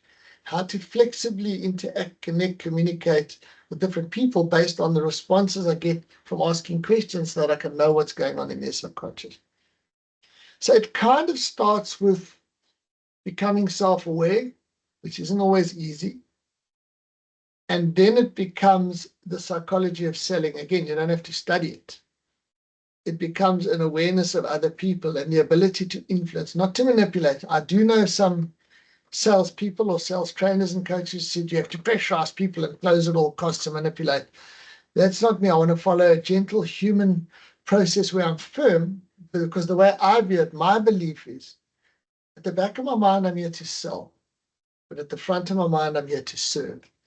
And that, when people get that, then they trust me and I close more deals. I went from 20% to 65% closing ratio.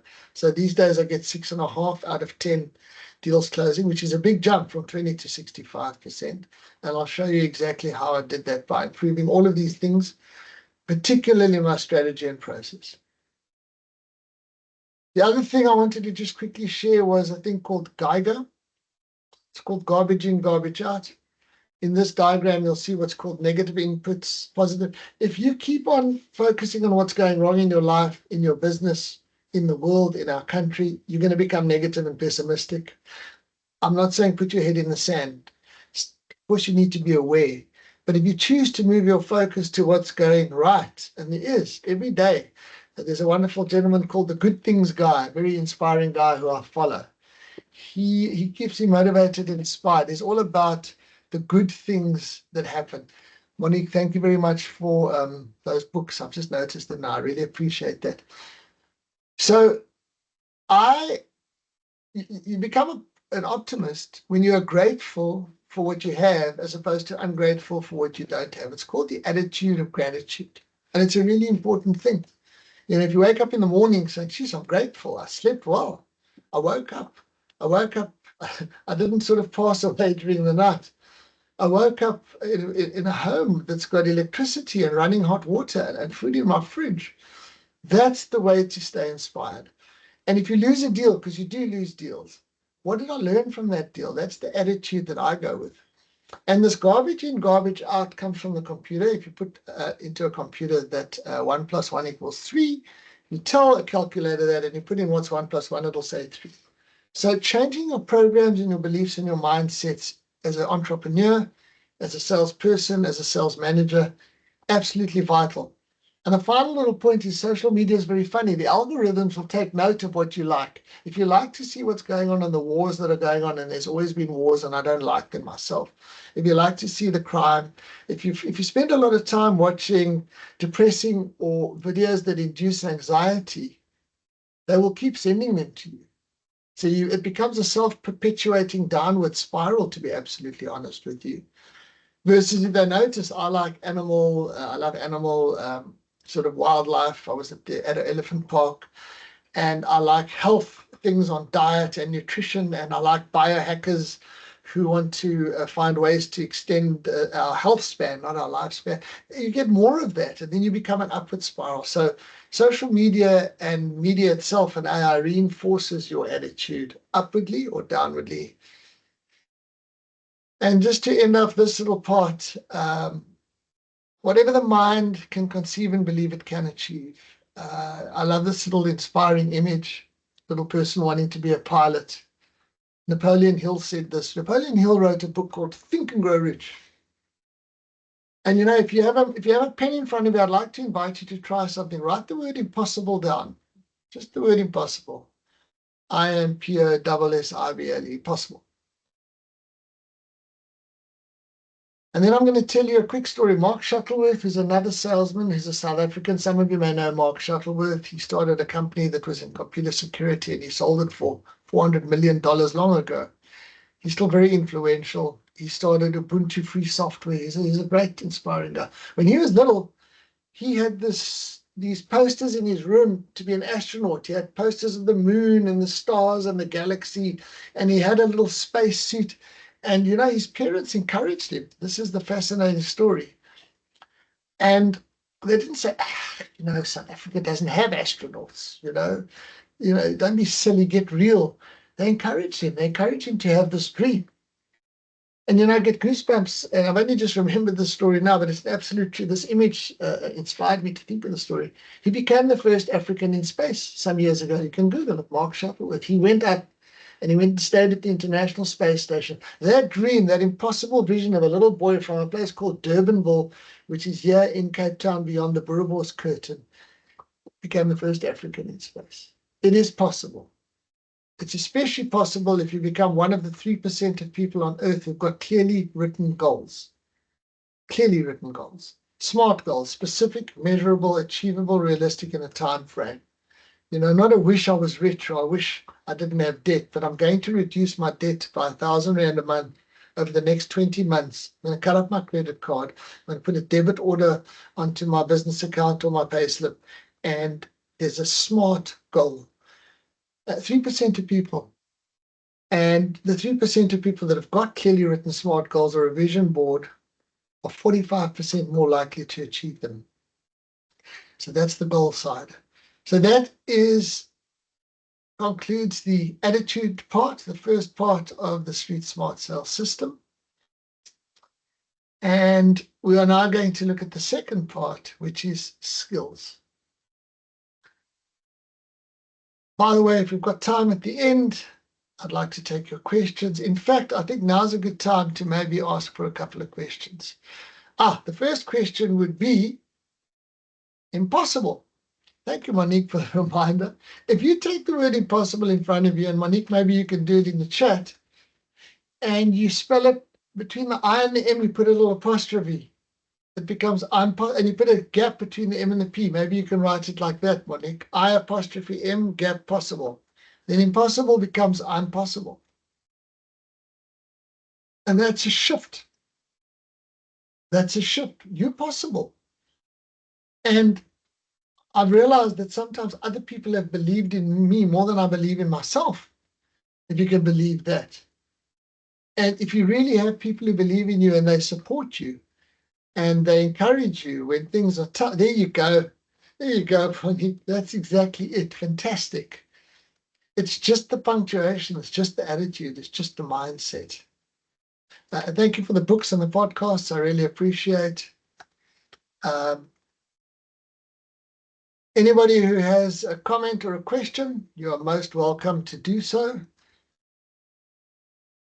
Right. Going to enter to the second key or component of sales success, which is skills. There are a number of skills that will help you to get ahead in sales, will help you to outsell, outsmart, and outperform your competitors, which is the purpose of this masterclass. And the very first one is called communication skills. Now, humans have communicated forever, I think, perhaps around the fire, obviously before we had any of the technology. We've used symbols, we've used painting, I believe smoke signals people have used, etc. But lately, we've become incredibly sophisticated, wouldn't you agree? I mean, we've got telephones, we've got email. And as I said earlier, one of the big challenges is that people find it overwhelming. They find that they're not feeling that communication is as good as it should be. An email gets lost in the wash, or WhatsApp. But I emailed you. Oh, jeez, just didn't have time to get to it. I'm so sorry. And I think what's happened is we developed all these tools to be more efficient, and now we're trying to do twice as much. So we are more efficient, and we're still overwhelmed. So from a communication point of view, I would like to say, firstly, that the best way that a human communicates, and if you look at our history, is if you are face-to-face, in person with the human, in the same room, being able to look at them in the eyes, being able to shake their hand, being able to observe their body language, being able to pick up their vibe or their energy, to see if they're feeling enthusiastic or if they're looking concerned or hesitant. So I try very, very much, if possible, to be face-to-face. But because we live in a world where, you know, it's a big country, and I often work with people in other parts of the country, 1,600 or 2,000 kilometers away, the second best thing I try and do is a on-camera video call, you know, like a Teams or a Zoom, and I'm sure you use this as well, because I want to build that human connection, that bridge. So I have had some clients where I've had sales meetings, people wanting to inquire about my sales training. They don't want to put on their cameras. Then I feel let's rather just do a telephone call. Actually, a telephone call isn't bad. Because a telephone call, at least you're getting that human tone of voice, and you can pick up the way they speak, the way they listen, the way they articulate, the speed at which they speak, and you can pick up the way they listen because they repeat back to you what they've heard. So there are 4 components that we teach in our sales training. It's called alert. It's asking, listening, repeating, and telling. Now, all of us are good at some of these, but very few people are good at all of them. And part of our continuous improvement, part of our Kaizen, is to identify what do we need to get better at. I've got a diagram for it. So the top diagram is asking, that's your question. The second part is listening. The third part is repeating. And the fourth part is speaking or talking. Now we're going to talk about these 4 parts because when we assist salespeople to get better at this, their sales performance improves, their confidence improves, their customer approval ratings. And this alert model has, interestingly enough, got a little green arrow here. So let me explain to you. This hand is a person. If I said to this person, do you like curry?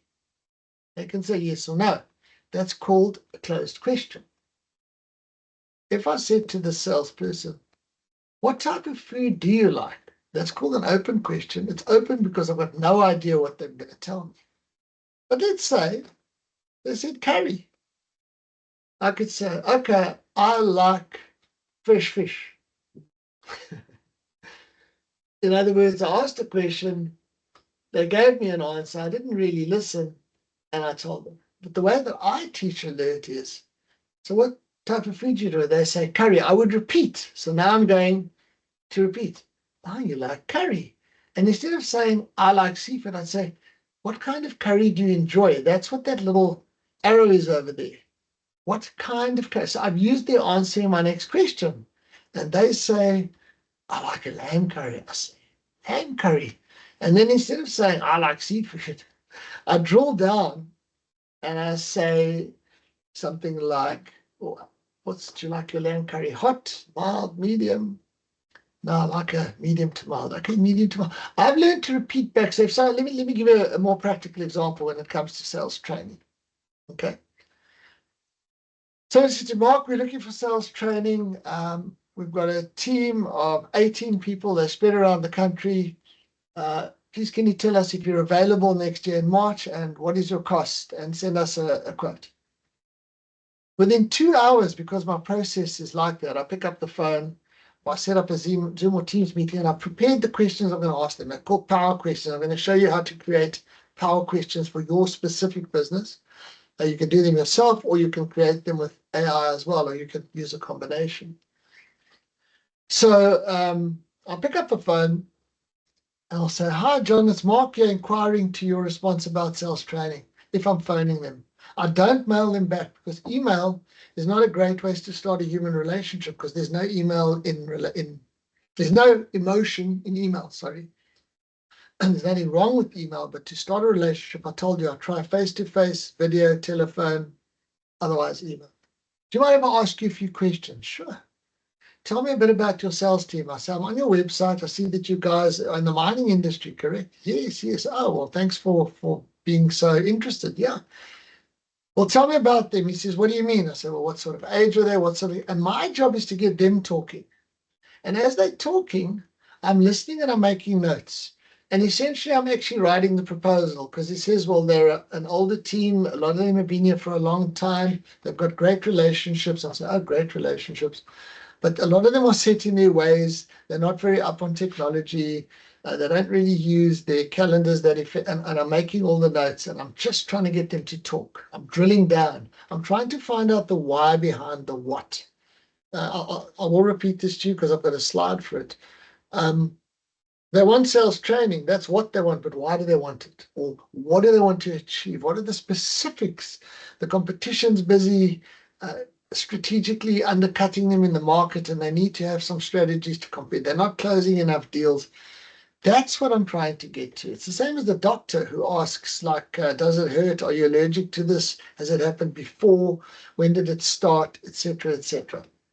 So this model is like core to what we teach. It's called alert, and again, it's ask, listen, repeat, tell. I'll give you some more examples of it as we go along. Now, here's another great book. Monique, I know you put some wonderful books. Stop Telling and Start Selling. It's by Linda Richardson. She's an American sales trainer and coach. And it's how to use customer-focused dialogue to close sales. So exactly on that point, I'm always wanting to get the customer to tell me their pain points, their vision. And too many salespeople have been taught that telling is selling. You know, you've got to go in, ask one question, and start pitching. So they start with telling. You'll see that I end with telling. I first ask, listen, repeat. Ask, listen, repeat. And I know you'll maybe think I'm laboring the point here. I'm not, because it's simple, but it's not easy. It takes practice. It takes repetition to get really good with this. And that's why I've provided that this is your left brain, which will be reading this. This is your right brain, which will be understanding that. And as I say, I believe a picture tells 1,000 words. I like to use pictures and images in my sales and marketing. I like to put a header on my email with my logo on it. I'm busy putting my photograph in my footer, because I'm trying to rehumanize sales in an age of AI and dehumanization and disconnection. Ever since COVID, you know, we're trying to reconnect again with our humanity, and people buy from people, right? And they buy from people that they trust. And then someone said to me the other day, well, people don't always buy from people. What about Take-A-Lot and online shops or Booking.com or Airbnb? I said, it's true. It's all kind of digitized, but I'll bet you that you always look at customer reviews. Customer reviews is like, what do other people think? What do other people say? I'm getting their opinion. So I'm not buying from the people who did the review, but they're influencing my purchasing decision, right? So if you want to make notes of something very important, it's that there are 4 kinds of questions. You may have heard of these before. By the way, there are more than 4 kinds of questions. For the purposes of this masterclass, for the purposes of not overwhelming or confusing you, every single day I use and I teach everybody that I'm privileged to teach sales to focus on 4 specific type of questions. Open questions or open-ended questions, closed-ended questions, drill down questions, and power questions. Now, there's other questions. There's hypothetical questions. There's leading questions. There's whole books been written about questions. But these 4 are enough. If you get really good at these, and remember, this is the questioning part of asking, and then we'll talk a bit more about listening and repeating and then telling. 6 most important questions on earth are all open, and they are called the 5 whiskeys in 1 hotel, or the 5 W's over H. And I can close my eyes, and if you look at the video, I'm closing them. Who, what, where, when, why, and how. Absolutely important questions. Now, you can use them to ask yourself questions about your business. You know, if you're doing your market strategy, who are my ideal customers? How old are they? Where do they live? What would be of interest to them? When would be a good time to reach out to them? How should I reach out to them? Why would they listen to me? That's one of the ways to use open questions. Another way to use open questions is in sales. So tell me about your salespeople, which is, who are they? What is it that you want them to learn? When are you consider doing the sales training? Where is your sales team located? How will you measure the success of this training?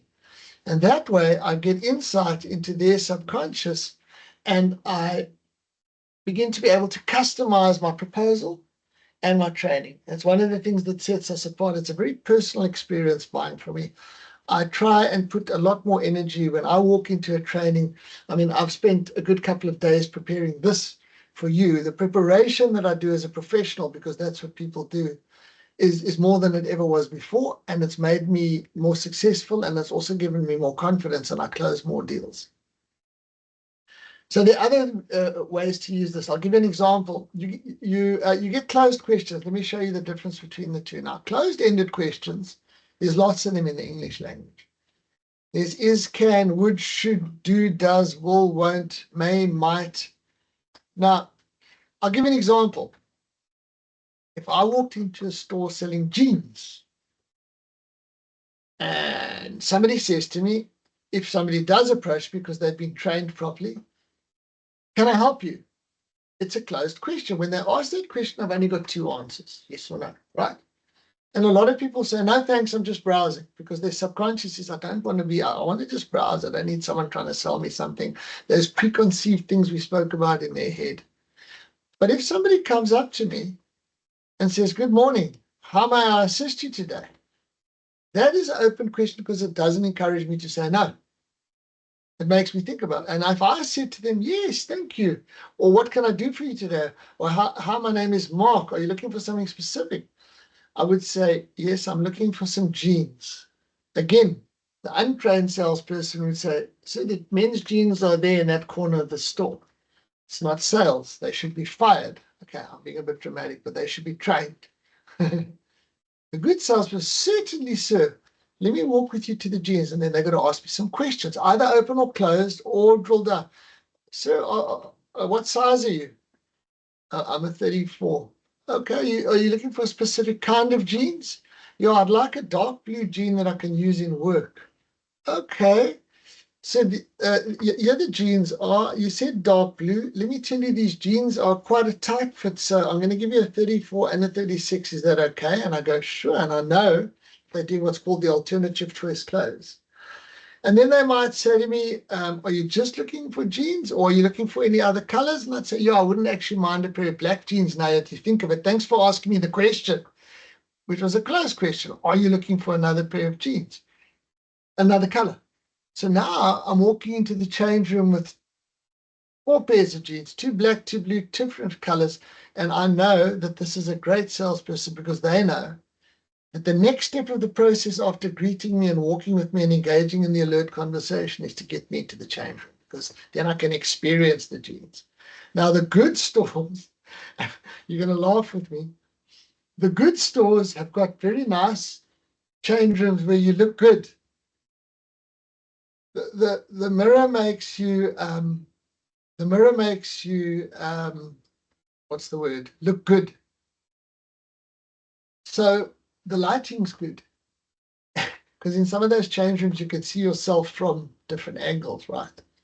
So psychologically and emotionally, I put the jeans on and I go, oh, actually, you're right. You told me the 34 might be a bit tight. You're right. The 36 is a great fit.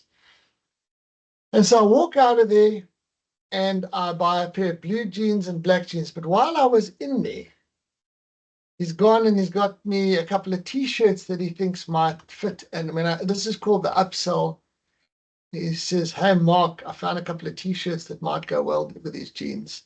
I know you said you wanted them for work, so maybe he's got me a button-up shirt or a golf-type shirt. And so that is the power of drill-down questions, to find out the why behind the what, to get people to know that you're damn interested and you care. It's also known as the buying motive, you know. So I'll give you another example. It's easy to use a car as an example. I walk into a dealership and saying, I'm interested in buying a car. Some salespeople are certainly, sir, let me take you to this vehicle. It's on special. So they jump straight, and I hope you don't mind if I jump between slides here. They jump straight from you asking to telling, as opposed to asking more questions. So, okay, sir, for sure. Have you got any particular car in mind? Yes, I'm looking for this particular vehicle. All right, so may I ask, are you using the car for personal or business or both? That's called the leading question or alternative choice. I say I actually use it for both. And then the powerful question to ask me is, so when it comes to vehicles, what is important to you? And I might say, well, what do you mean? And I'll say, well, is it fuel economy? Is it the power of the engine? Is the color of the vehicle? Is boot space important to you? They would be giving what's called leading questions. And then they would know the buying motive. Do you want a new vehicle or a second-hand vehicle? Are you paying cash? Now, all those questions are the key. It's 80% of what makes a salesperson great, because that's what builds confidence and that's what triggers psychologically in other people. And then you're able to say, and it's happened to me before when I was doing mystery shopping for a company where I asked a guy to see a specific type of vehicle, and he took me to the top of the range one, and I could see he loved it, but I could see it was a fuel guzzler. It was way too expensive. And instead of asking questions where he would eventually say, look, Mark, just let me summarize, use it for work and for personal. You don't want a lot of petrol and money, so you probably prefer a diesel. Doesn't have to be terribly fast. You do want a good sound system. Because of all that, I'm going to take you here. And that's when they start telling. That's when they start saying, let's go for a test drive. You can listen to the sound system. You can see this car's only using 5.8 liters per 100. And they give you all of the, they repeat back to you everything you've told. And it becomes so much easier. This reduces objections. And objections are a challenge every salesperson faces. And they aren't the worst thing in the world. It's almost like devil's advocate. People want to ask questions. What if, vehicles can cost hundreds of thousands of rands. Homes can cost millions. Phones can cost 20, 30,000 rand. So if you engage in the right way, and if you follow a great process, which I'm going to show you next after we do strategy and skills, you reduce objections. Thank you for that. Let's stay alive. Monique, I like that. Yes, ask, listen, repeat, tell. And what we do is that I mentioned this to you, we develop what we call power questions. Power questions take a while to develop. It is the one thing that I'm currently using AI for. Power questions identify the real decision makers and influencers. They help us to understand what matters most to the client beyond price. On that topic, somebody says, your quote is a little higher than your competitor. And my answer might be, well, sir, do you believe in life you get what you pay for? Now, that might sound like a cocky question, or it's not. And most people say yes. I'll say, you're not just investing in the training, you're investing time away from work and all your people and logistics to get them to fly them in for the conference. Don't you want to get ROI? So power questions are really important. It helps to build trust, and it guides the conversation from selling products to solving problems, which I'm going to talk a little bit more. I'm going to talk about Pain Island and Pleasure Island and the boat.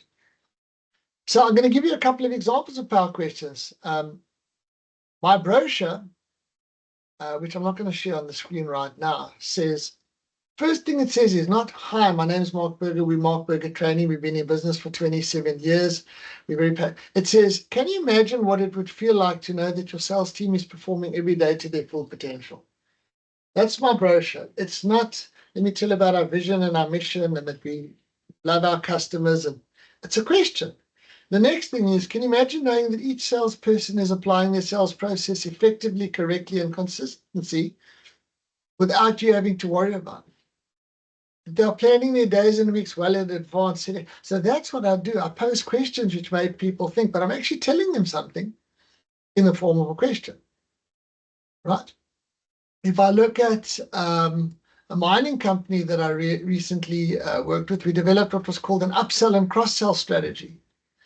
And the strategy was to discover needs and link pain points and educate. And there were power questions by department. So the rock engineering department had questions like, what are the biggest ground control challenges you're facing right now? And these guys, where in your mind are current support products underperforming or requiring frequent adjustment? If you could improve one aspect of your support system design, what would it be? And then there were different questions for procurement. How many different suppliers are you currently managing for support-related products? When I worked with hospitality, they asked power questions related to hospitality. So if I could maybe try and have a look at here, I think one of you does commercial laundry, if I remember correctly. So say now you're trying to get a contract for someone who's doing their laundry through a competitor. You might ask a power question like, on a scale of 1 to 10, how would you rate the current levels of service you're receiving from your provider? And you could ask this for any. And they might say something like a 9. You might say 9. Wow, that's brilliant. That means they're almost hitting everything on the mark. And they might say something, oh, yes, they really are. They're getting almost everything right. But then they might say, but occasionally they're a little bit late or their ironing isn't up to scratch. And then you would say, if they said the ironing isn't up to scratch or they're a little bit late, I'm now talking to our delegate here in the laundry industry. You could say something, what's the impact of that if they're a little bit late or the ironing's not? And they could say, well, we have to get stuff.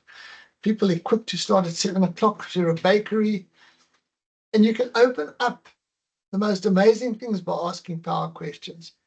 So what I would recommend to you is if you have a sales pitch or a presentation or a way of trying to influence and convince people to buy from you, fine, include questions, include power questions. You can ask AI to say, I run the following business, I sell the following products or services, if you want to just get a great start, because I always use AI just as a start, and then I check that it's really human, but it's pretty good.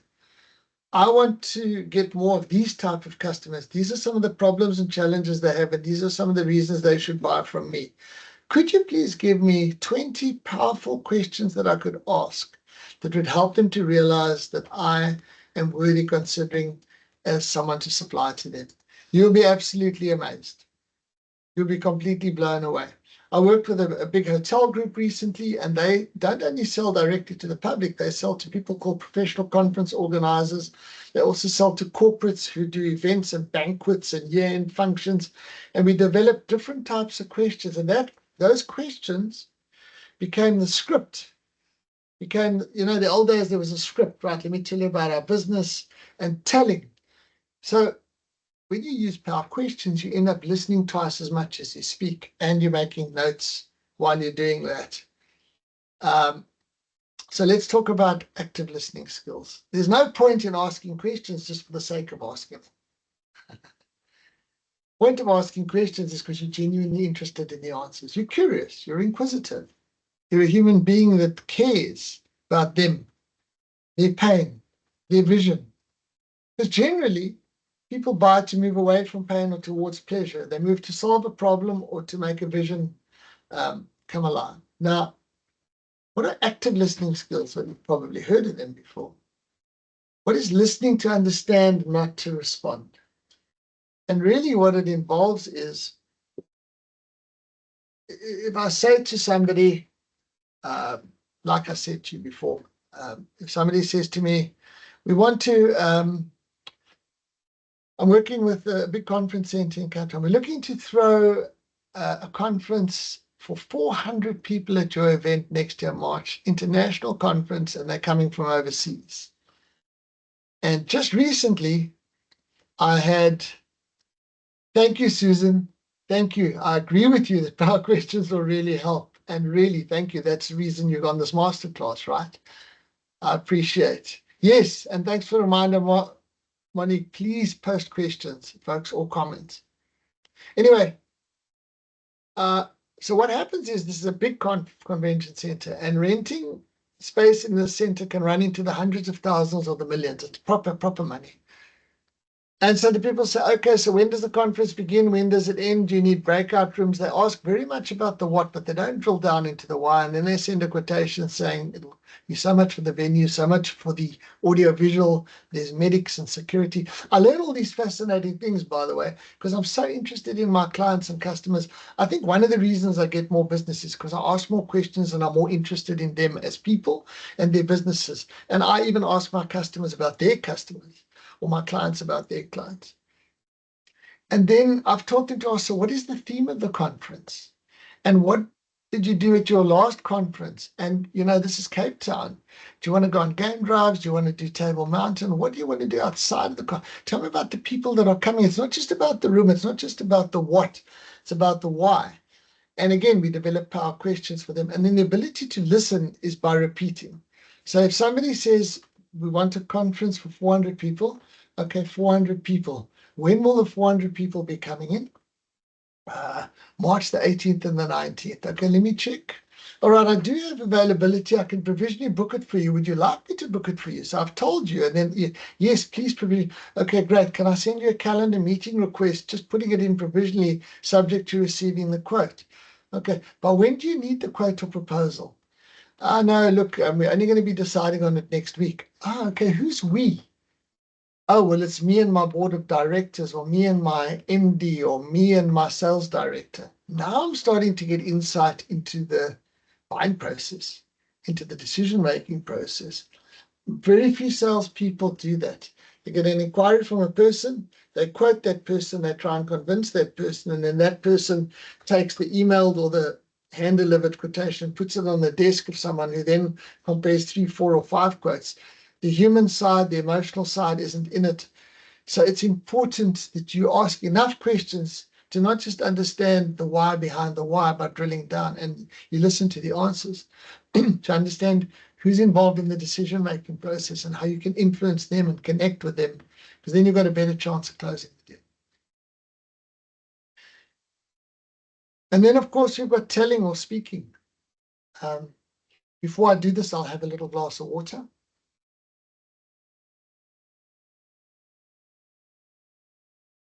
What I've learned is that some South Africans speak with their mouth quite closed.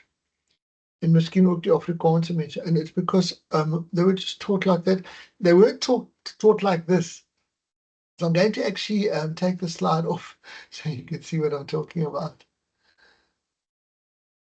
They weren't actually taught to speak like this, enunciating. Look at my eyebrows. I'm overdoing it, of course.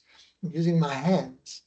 However, if I talk like this, and if I talk very softly, or if I mumble, or if I speak extremely slowly, and on the phone, people struggle to hear me, I'm not going to be as successful at sales. We can mix it up. We can mix up the pace at which we speak. We can slow things down. We can speed things up. Sometimes if we get excited, then our voice goes up in pitch, goes down in pitch. And let me just bring back those slides so you can see what I'm talking about. Pronunciation. If you guys are watching this and you say the word pronunciation, but use your whole mouth, like open your mouth. Now, this is obviously not how you speak to people. If I speak to people like this, they'll think I'm mad. But it's important that we are clear. We speak with clarity. We pause for effect. We change the volume. I mean, I was at a conference a few months ago, and this guy was speaking like this, so the people at the back of the room could hear them. And after a while, people started walking out because it became a bit much. And sometimes you can bring things in a little bit. So your voice is a tool. And this is kind of, if I go back to the slide about alert, this is kind of where the asking, listening, repeating, and telling all comes together. So to summarize, you ask open and closed questions. You can also ask leading questions or drill down questions. You listen, and you really listen to understand, not to respond. And you repeat back what they're saying, and you use their answer in your next question. If somebody says, I'm looking to book a room. All right, what type of room do you want? And they say, I'm looking for a suite. Okay, we have a 1-bedroom or 2-bedroom. What do you prefer? Looking for a 2. You drill down, then you tell. And all the time, by the way, when you're speaking to them, when you're asking the questions, you're aware that you're speaking clearly. So when we do training, we do some fun activities. I'll just put off the slide here. Where we get people to speak to each other sort of like this in a very monotone tone of voice, and very little emotion and animation. And then we get them to animate and to use their whole face. A TV presenter speak like this. A talk show host speak like this, because that's actually how we are. Even on the phone, people can hear your tone of voice. So the way you speak is important, but it's also the way you write. I guess you'd understand that your speaking skills are important, but your writing skills are vital. I find that some people are very short. They make spelling errors. WhatsApp has become an interesting business tool these days, which I use, but I changed my profile picture to a more corporate looking logo, so that when I phone people that have inquired about my services, they're not expecting me to phone quickly. They see my logo. How are you? I'm never going to use that in business email. I'm never going to use that in WhatsApp with clients. I'm going to spell, how are you doing? Trust that you're keeping well. Hope that you're having an awesome day. I'm going to check the spelling. I'm going to use the appropriate language. I'm going to try and keep it simple. I find, maybe you find as well, long emails are tedious and they can be off-putting and they can switch people off. And needs to be audience appropriate. You can actually set your editor to edit language to be appropriate to sort of people who've got matric. Because if you set your words too high, if you use complex, convoluted language, you can put people off. So your writing skills, but we have got spell check, which is good.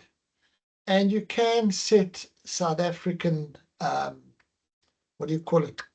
Customizing of your. Here's a question. What is the best way to start an email when checking up on invoices? I like that question, anonymous user. And I know, anonymous user, you actually did give me your name. I'm going to look for it now. I know you gave me your name. I think it was. Okay, I'll just call you anonymous Wonder, maybe. So I would assume that the question is, you've invoiced a person and they haven't paid. So I would say, so now the person's name was Linda. I would attach the same invoice that I'd mailed to them a month ago that they haven't paid. This is just my suggestion. Hi, Linda, trust that you're keeping well. Finance departments have informed me that the attached invoice is not yet reflecting in our bank account. I just wanted to check in if you have paid it and if it's an issue on our side. If you have paid it, kindly send me a proof of payment. Chat soon. Warm regards, Mark Berger. I don't know if that made sense to you. Myrtle. No, that made sense to you, Myrtle. Thank you. I appreciate your interaction. I don't want to be rude. It depends. If this has been going backwards and forwards for weeks or months and the thing is way overdue and it's affecting my cash flow, I might be a little less warm and friendly, but generally, that's the way I would do it. Please put in some more questions. Please put in a couple more questions on what I've been talking about on communication skills. Because I'm going to be moving on to another skill now called planning skills, vitally important. But if you've got any questions on what I've shared thus far on asking, listening, repeating, telling, drilling down, buying motives, and that was the typical kind of question I want, Myrtle, a specific business question to you. That's what I would be interested in hearing. I'm still leaving the video off so that you can see me and my facial expressions. We also do another fun exercise in the training where in the live training where people face one another and they mirror one another. So they move slowly and they follow. And this is to get people to look for body language. They obviously laugh and they do crazy things and they dance and stand on one leg and they mirror each other's faces. And again, it's because from young, our instinct is to look at people's facial expressions. And there's so many different kinds. And there's like 300 different emotions that people can experience that we can name. Okay, so I'm looking. I am not seeing any questions, so I'm going to put back on the slideshow. I'm going to move on here's a new post, sorry. Just like some new ways to send emails, as I start all emails with, hope you're well. Well, that's an interesting point. Okay, let me just put that on. So like I say, for me, I will copy and paste my logo at the top. Every email's got a signature. My email will say Mark Berger Training, Unlocking Potential, a bit of color so that the right brain is emotionally seeing my brand and I'm always marketing. And I will either say good morning, good afternoon, or good day. And then hope you are well. Trust all is good with you. Trust that you are keeping well. Happy Monday. Happy Friday. Sure, how's this heat? I always try and put something human in. Thank you for that great question. I want to be human. I want to be friendly. I want to be warm. I want to them to know it's not AI. And then I keep it to the point. As per our previous discussion, or as promised, I said I would send you our proposal by 2 o'clock today. I'm actually getting it too early because I under promise and over deliver, and so on and so on. By the way, also the font, the color, I don't use black, I use blue. I use a font called Calibri. I make it 12 points so that people can read it. Like I'm actually over controlling about my emails because it's such an important thing. And then I click request a read receipt. I want to know that they received it after I've sent it. So thank you for that question. Please keep the questions up. The second skill I want to talk about is planning skills. I'm showing you a screenshot here of my calendar because I'm very proud. The reason I'm very proud is because when I got into this business, we had a little thing called the Filofax. It was or a page-a-day calendar, or half size A5. Everything was written in pen or pencil. And let me just see, there's a new post. Thank you for your input. Oh, it's a real pleasure. Thank you for thanking me. I love hearing from you guys. This is a week view in Outlook. It's color-coded.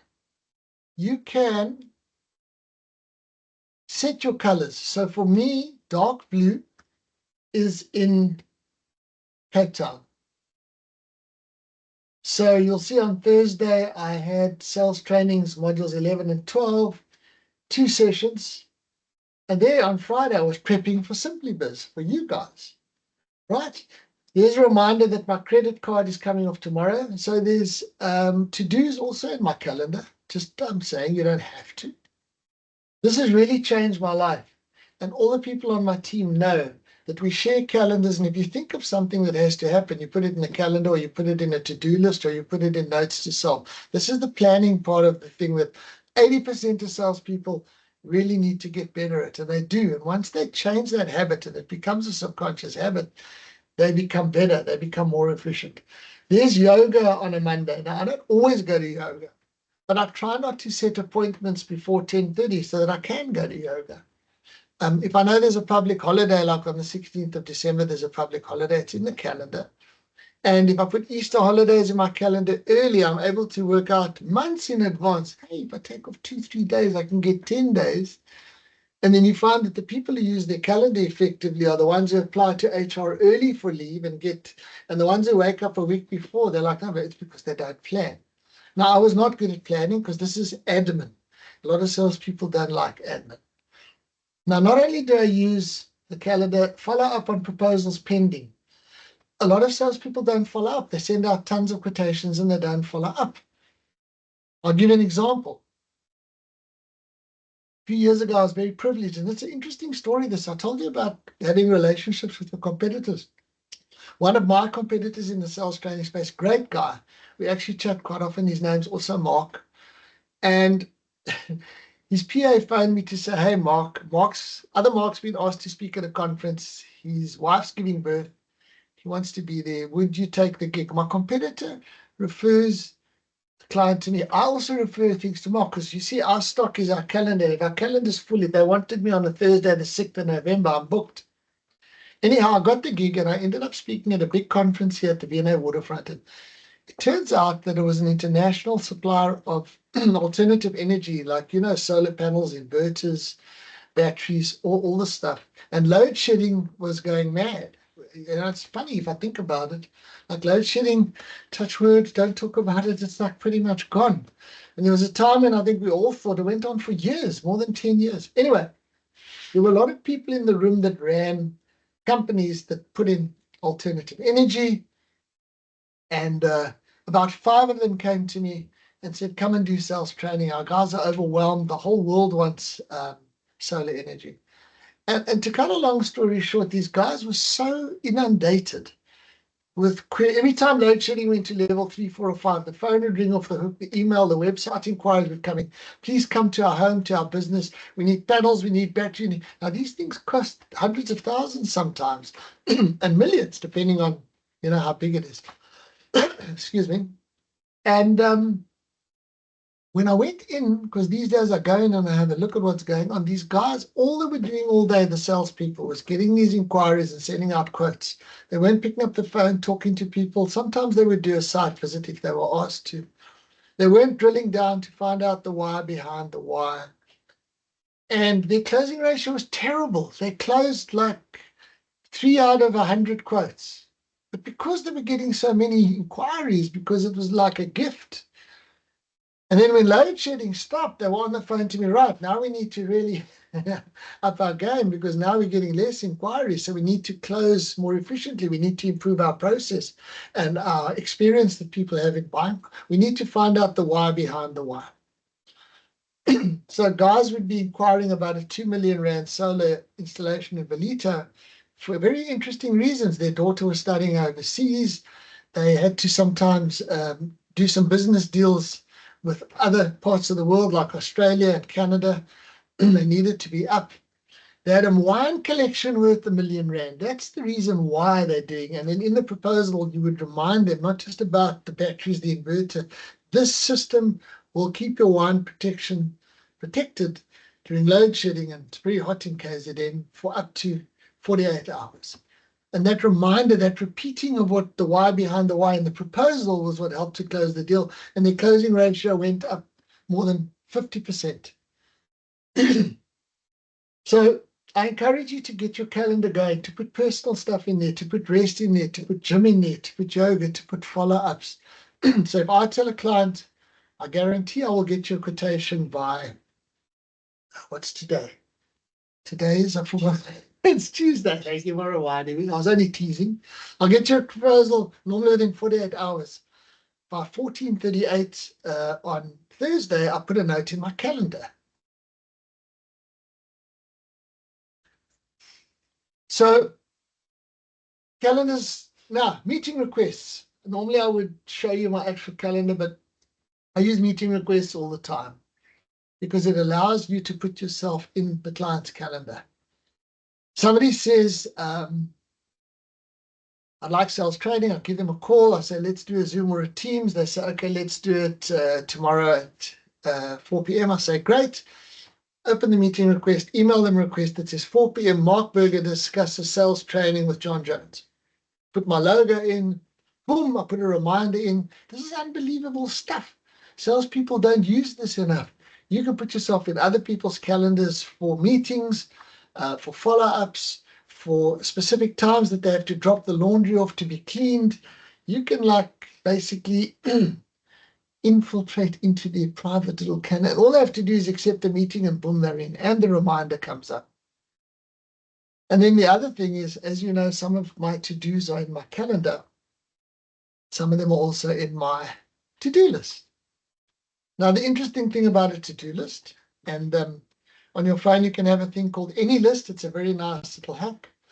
Any List is about shopping lists or things that need to go away with me when I go camping, or checklist of things I need to do when I go training. I need to take with flip chart and manuals and the class. So I like checklists. I'm a little bit OCD, I'll be honest with you, and it helps to be a little bit OCD because I'm so OCD that I've got checklists on my checklist. I'll give you a hack. You can write down your to-do list. You can type it on your phone, on your notes functionality. Or if you're driving and you think of something, which I do, I've got a little group called Notes to Self. It's here on my phone. It's a WhatsApp group. And I had one other member in the group, and I told them I'm starting this group called Notes to Self. And then I deleted them from the group, and I'm now the only person in the group. So now I've got a space where I can drop. If I see a great article, I'm scrolling on my phone, or I see a link, or I see a podcast I want to watch, I just share that to my Notes to Self. And there's nothing better than saying, hey, remember you promised to send a quote to SimplyBiz by tomorrow, 12 o'clock, and you put it into your Notes to Self. Some of you might even email yourselves, right? Can you can you type into the chat box if you ever email yourself? I'd be curious to know. I wanted to know if I'm the only one who emails himself. I'm really curious to know. So the idea with this to-do list is you write stuff down. It's called a brain dump. Task, business and personal. You'll see email, follow-up, payment. There you were talking about your invoice. Fix, plug in, study. Approach ABC company for business. You dump it all down, and you can do this right now. You can write their task, priority, comments, complete. As I've done there, just create a simple little table with your pen. And just while we're here, write down. So there's always stuff. I've got to renew my vehicle licenses. I know that. I've got to send out a couple of quotes. So you write it all down, but now the trick is, this is an important productivity trick. You then prioritize it when you've written it all down, and you will notice an interesting thing, and it always happens. The number one is maybe the third thing you wrote down. And number two is the first thing you wrote down. And the priority is not the sequence in which you write things down. So what I've learned in terms of planning skills, a lot of people take the inbox as their to-do list, and they get caught up, and then suddenly you click on something, and then boom, and you can get so quickly sucked into a busyness which is not business. And this part of skills of planning and admin is to work smart. That's why this is called Street Smart. So on a Friday afternoon, every good salesperson should look at their next week ahead and say, where am I on Monday? What am I doing? What are the tasks I need to do? What's the planning? What's the purpose of this call? Who am I following up? You can't wake up on a Monday at 9 o'clock and just start going through emails. When I say you can't, you shouldn't. It's not productive. And you can't prioritize in your head. That's why you get it out on notes. Then there's a little bit about time management I thought I'd share with you. Almost everybody has heard of the 80-20 or the Pareto principle, right? This gentleman here, his name is Wilfredo Pareto. He was an Italian economist. I almost start to sound like an Italiano when I tell you this guy.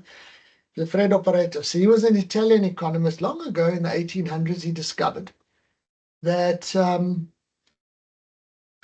of the people in Italy owned 80% of the land, which was disproportionate. And then he started looking at other European countries, and he found it wasn't exactly 80-20, but there was like sort of the minority owned the majority of the land. And this gave rise to what's known as the 80-20 or Pareto principle, which is very useful in terms of managing your time. Because I can tell you what, everybody I work with is busy. And when I started in my first business, like I told you, people used to say to me, have you been busy? And I said, yes. And busyness was a blessing. Today, busyness is almost a little bit of a curse.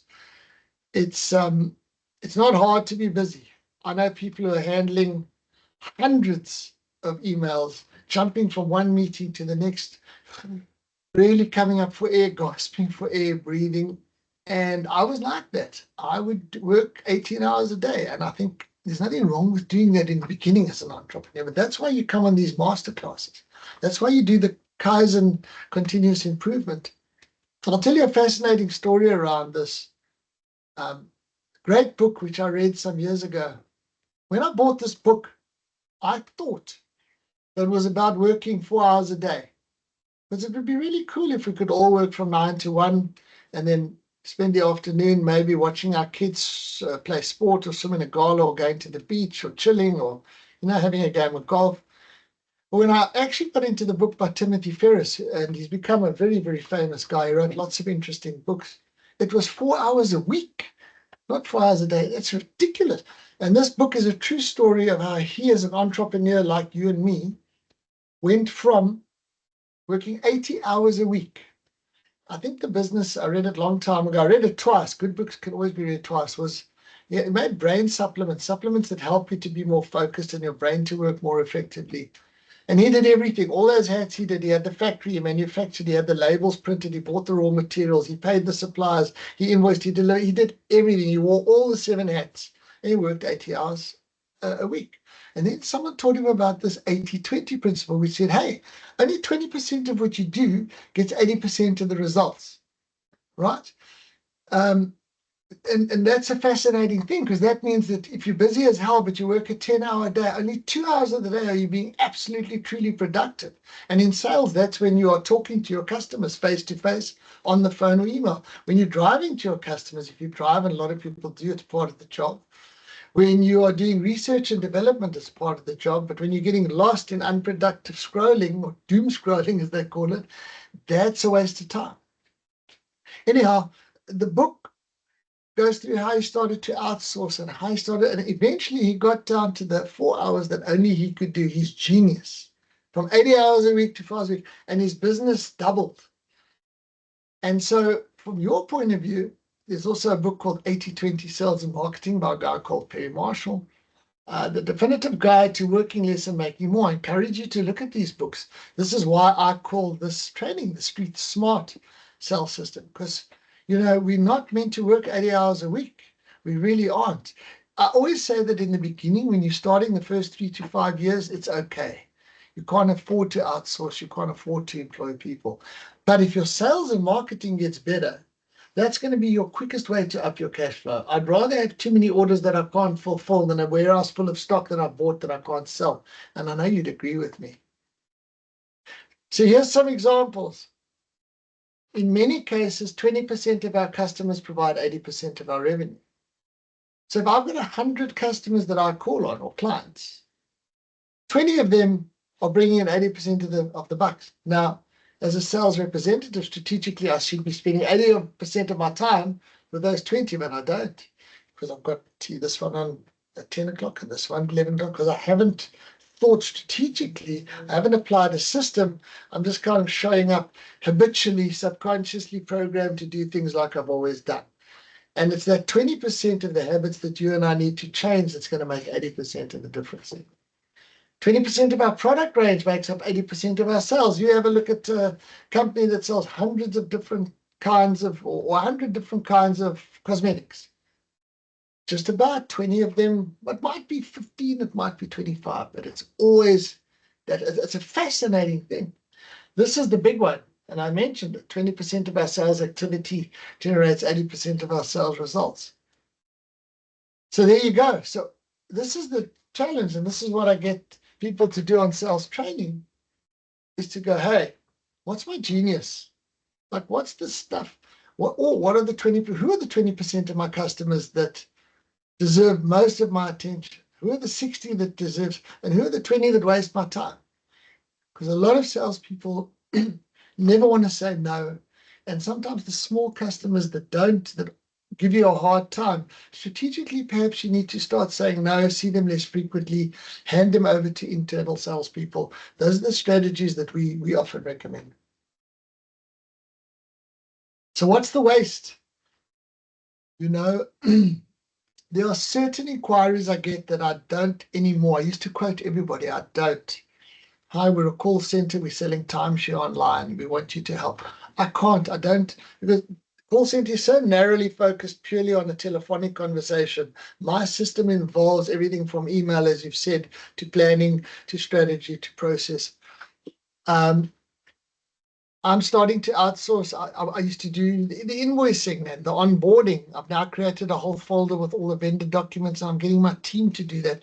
My genius is actually sales and marketing.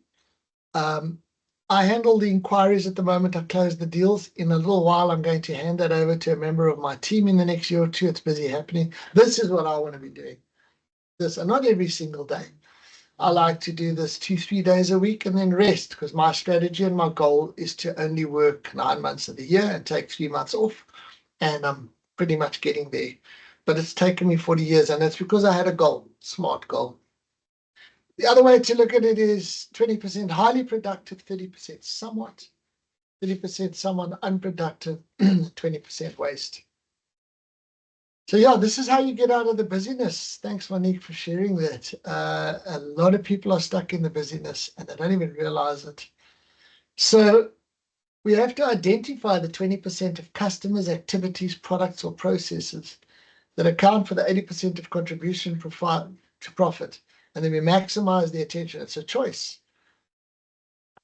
And then the other little thing I'll share with you before we have another quick break, and this will be the final skill before we move into strategy and process, is very simple. You can write this down.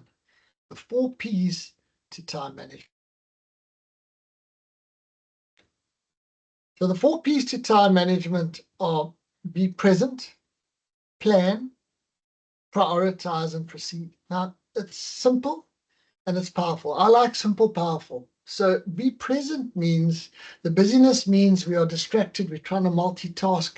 People are interrupting us. An email pops up. Our phone pings. We're a distracted society. Someone said to me the other day, we spend a lot of our lives looking into screens, computer screens, which I've been looking at with you guys for the last 3 hours, phone screens, TV screens, wind screens while we're driving. Like, we're getting lost in the screens. And so to be present sometimes involves like closing your eyes, like I'm closing my eyes now, and just taking a breath and just feeling my body connecting to the seat, or maybe going outside for a breath, which I'm going to do now, get a little bit of sun on me, take a little bit of a breath and a break, move my body. But the most important thing about being present is that you can be in the room and your mind is not in the room. We're a distracted society. If I'm sitting face to face across a client and my phone vibrates because it's on silent, my eye will flick down there and I won't be able to listen and to repeat and to drill down, and I'll lose track. The next thing is planning, which we've spoken about. Prioritizing, I've showed you how you do that. You dump it all down and then you prioritize. And proceed is about overcoming inertia, overcoming what you call procrastination. Sure. I saw a sign on someone's desk last year. It was quite funny. It said, tomorrow I'm going to stop procrastinating. The procrastination, it's like inertia. And Nike says, just do it. Like I said earlier, sometimes we're so procrastinating the launch of our book or our new product or our new business or our new way of doing things or our power questions. It's like, ready, aim, fire. No, just do it. Just do it. And I've been waiting a long time to redo my website. And eventually I said to myself, listen, you've got to do it. And you've got to set yourself milestones. And it terrifies me. Sometimes change is terrifying, folks. I'm being absolutely honest with you. People think, yeah, he's a sales trainer. He's done well. I have done well. But I never stop learning, and it never becomes easy, and I never get every deal. I need to share that with you. But I measure my closing ratio. It's gone up from 20% to 65%. And when I share strategy and process with you in combination with communication and teamwork, you'll see why and how you can do this for yourself. You can up your closing ratio and you can have more fun. Get out of the busyness and into your business more effectively. Okay, so what is our time right now? It's 3:48. I'd like to propose, let's see what Monique has said. Where's Monique? Let me just open the chat. Q&A. Sorry, I closed the Q&A there. Let's take it time. Okay, well, let us take a break until 3:55. That's 6 minutes again, if everybody's happy with that. Thank you all. It's been wonderful. We've got like another hour to go with this masterclass. I appreciate your inputs, your attention. I appreciate all your help and assistance and support, Monique. I'll see you guys. Let me just repeat. I do it all the time. At 3:55. Thank you very much.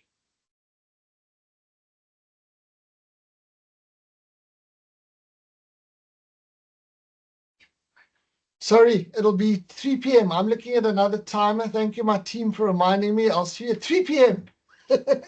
It's another time I'm looking at. Thank you. 3 p.m.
Okay, welcome back. Thank you all. We are now down to the final section of this master class. I'm seeing more comments coming in. Thank you very much. I appreciate your comments. I WhatsApp myself to my other number. Yeah, well, that's also true. I meet a lot of people with two phones. I had over the weekends to pick it up Monday morning. Thank you. Please, any more comments means so much to me, and of course to Monique and the team at SimplyBiz. Thank you once again. And we're now going into sales strategy. Strategy is an interesting thing. It's like a game of chess, you know. Uh, 1, 2, 3 steps ahead. If I do this and the competition does that, and then if they do that, and if the clients do that, there's a kind of a longer definition that says it's a plan of action to achieve goals by defining how a company or a salesperson will find, attract, and retain customers to its products or services. So it involves details, like I mentioned earlier, identifying the target market, creating customer profiles, establishing sales processes, which we'll talk about, and setting KPIs to track progress. So just a few things about a strategy. It should be goal-orientated and designed to meet specific objectives. So people measure different things. They measure rand value or income, excluding VAT. Other people measure gross profit, not how much you're bringing in, but how much profit you're making after deducting the cost of sale, which is more efficient. That sometimes measure weight or tons or meters of rope or tons of steel, but the measures are important. It has to be customer focused with a deep understanding of a customer and how to communicate your product's benefits, which we're going to talk about, not just the features, the benefits. It's got a roadmap with specific steps, methodologies, processes that they'll use. It includes all these different things: goals, target audience, competitive analysis, sales process, and then how do you track performance? And it's distinct from marketing, which you spoke about earlier, which you remember my definition is it's the creation of awareness of a product, service, or brand.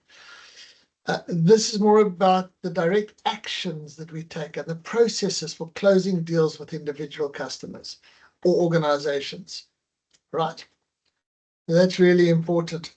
So there's two different kinds of strategies I'd like to talk about today: current customer retention and growth strategy, and the new customer acquisition strategy.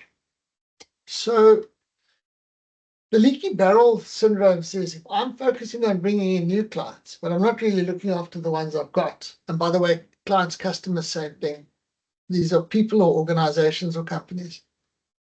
That's no good. So what is my strategy to keep who I've got? Because I'll tell you what, the top 20% of my customers that bring in 80% of my revenue, according to the Pareto principle, my competitors want them.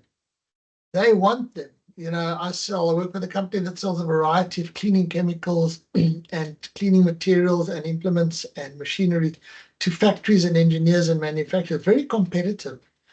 How do I keep them? The simple way to keep them is to be the cheapest, but you can't always be the cheapest. And if you're going to be the cheapest, you're going to be making less profit. So instead of being cheaper, add more value. So instead of just visiting them once every 2 weeks, I should visit my current clients once a week. And instead of only having a relationship with one person, I want to try and ask that person strategically to introduce me to the finance person. Because to your point earlier about unpaid invoices, if I can build a more personal relationship with the person who pays the bills at the factory, they're going to pay me before they pay my competitors or other suppliers, because it's all about people buying from people. How do I grow them? Well, I have a look at what they've been buying for the last few years, because I plan on the Friday before and I see, oh, they used to buy a lot of this product. They stopped buying it. I don't know why, because I wasn't here. I've only been in this role a few months. I took over. So I want to find out why they stopped buying that product from us. They used to buy thousands and thousands of rands or liters or kilograms. Just boom. So that is the admin planning strategic part that makes a great salesperson different from a good salesperson. They do account planning, and this is what we help people to do. They visualize what they're going to say when they get there. They plan the questions that they're going to ask. They've got a continuity in their admin, because last time they were there, the person they were with said, hey, we're probably going to be opening a new factory in Port Elizabeth in a few weeks. And I say, oh, Port Elizabeth. And they make a note. And because they do their planning, the next time they go, the first question isn't, hey, how you doing? How's business? How the family? It's, hey, or not the first question, but they'd be sure to ask, what's going on with the Port Elizabeth factory? Because there's the opportunity to sell more products, to grow the business. And then we want to have the new customer acquisition strategy. Now, for many businesses, this is the most important one. For many people, they just call this cold calling, but cold calling is just one way. There's cold calling, there's cold canvassing, where you actually knock on doors and you don't use a phone call. There's networking, there's getting referrals. And the new customer acquisition strategy says, right, let's have a look at all the people who currently buy from us. If we've got a customer base, who are they? Where are they situated geographically? What industry sectors are they in? It's a strategic data analysis. You could perhaps use AI for this. I don't know how. I'm not a master of spreadsheets, but some of you might be. And I'd love to see your comments and your inputs. But what is your strategy? So my strategy is to ask for referrals from my happy customers, continue to advertise on Google. So when people Google sales training South Africa, we come up near the top. And to deliver such a wonderful experience to people that they come back to me year after year and ask for more of the same, and keep developing new products so that I can service their needs.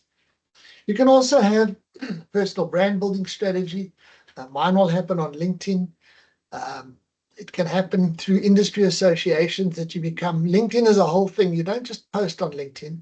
You follow people that you respect and you comment on their posts. You become active. You get to understand the algorithm. That's part of your strategy with LinkedIn. You get to understand the algorithm. And then what differentiates from you from your competition? Big question.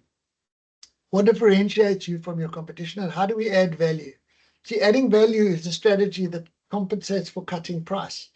So people will say to me, sure, can you sharpen your pencil and give me a lower price? Remember, I've used the word investment, or a lower cost for your training session. And instead of saying yes, and I do negotiate, by the way, I'm not completely rigid. I'll say, well, look, instead of reducing the cost, how about I include a 2-hour online Zoom coaching session after the training?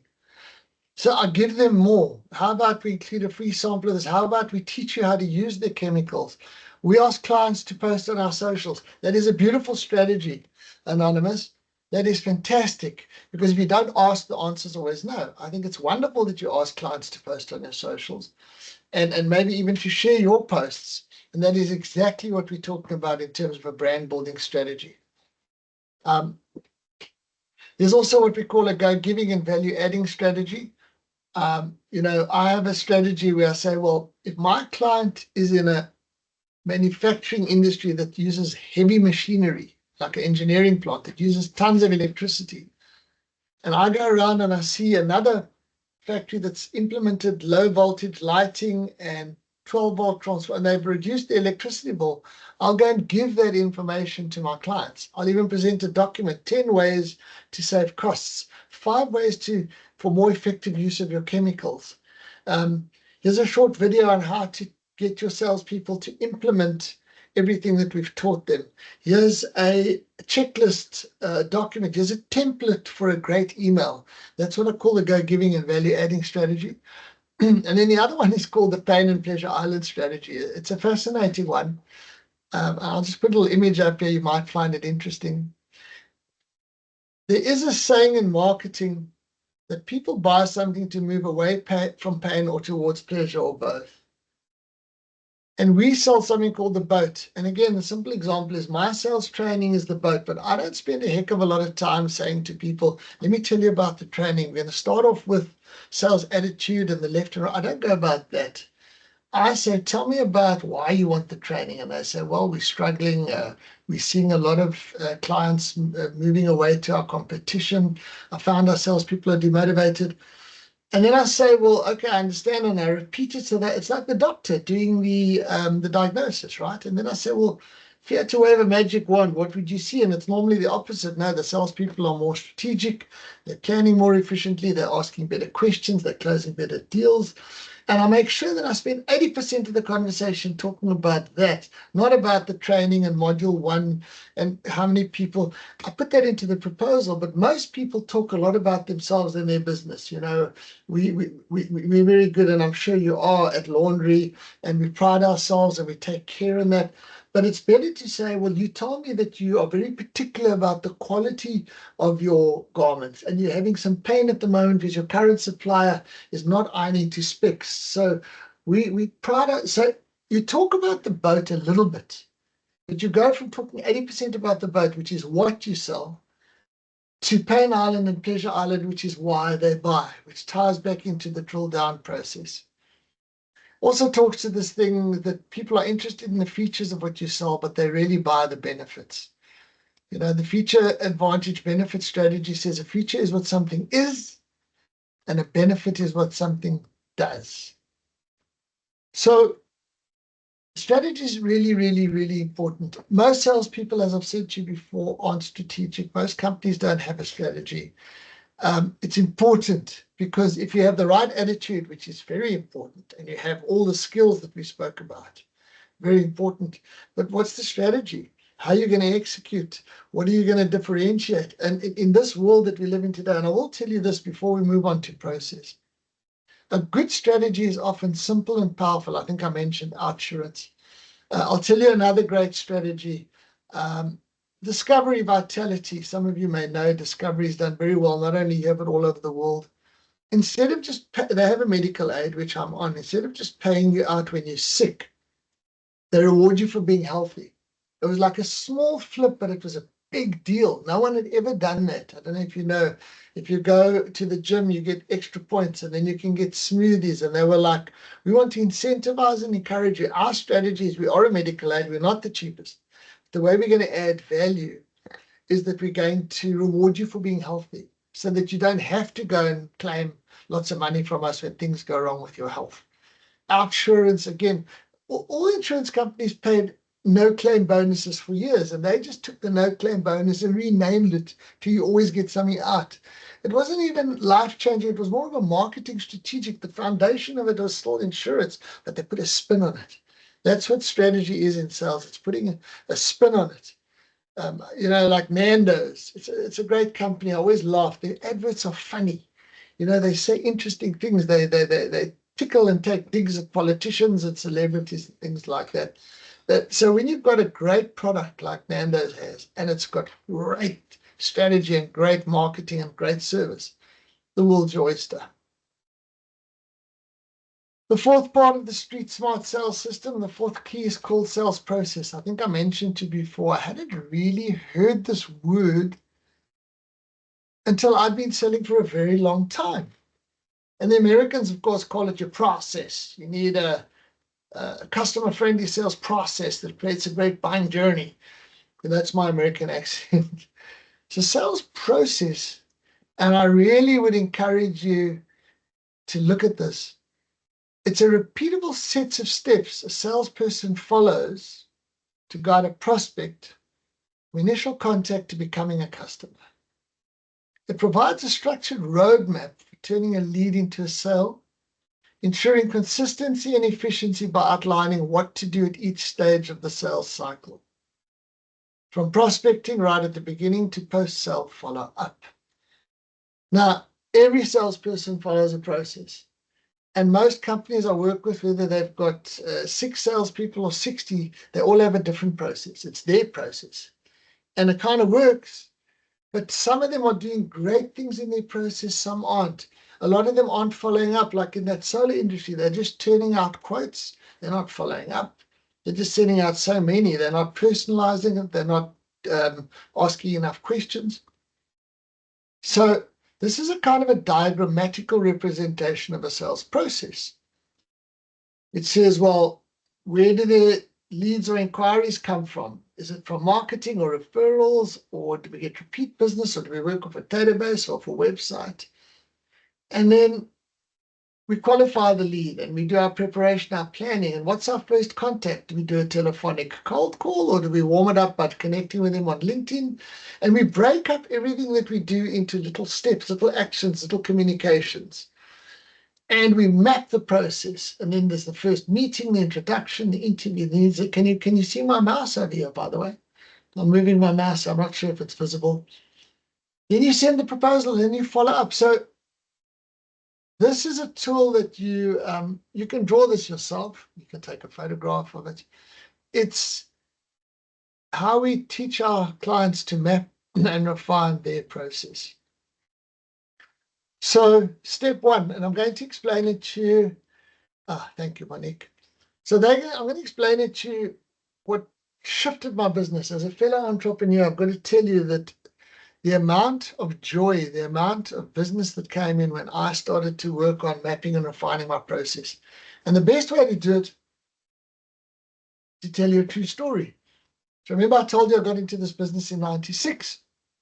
And then I kind of did right. And I used to get 20% closing ratio. And by the way, when I didn't get deals, when 8 out of 10 people didn't accept, I never asked them why.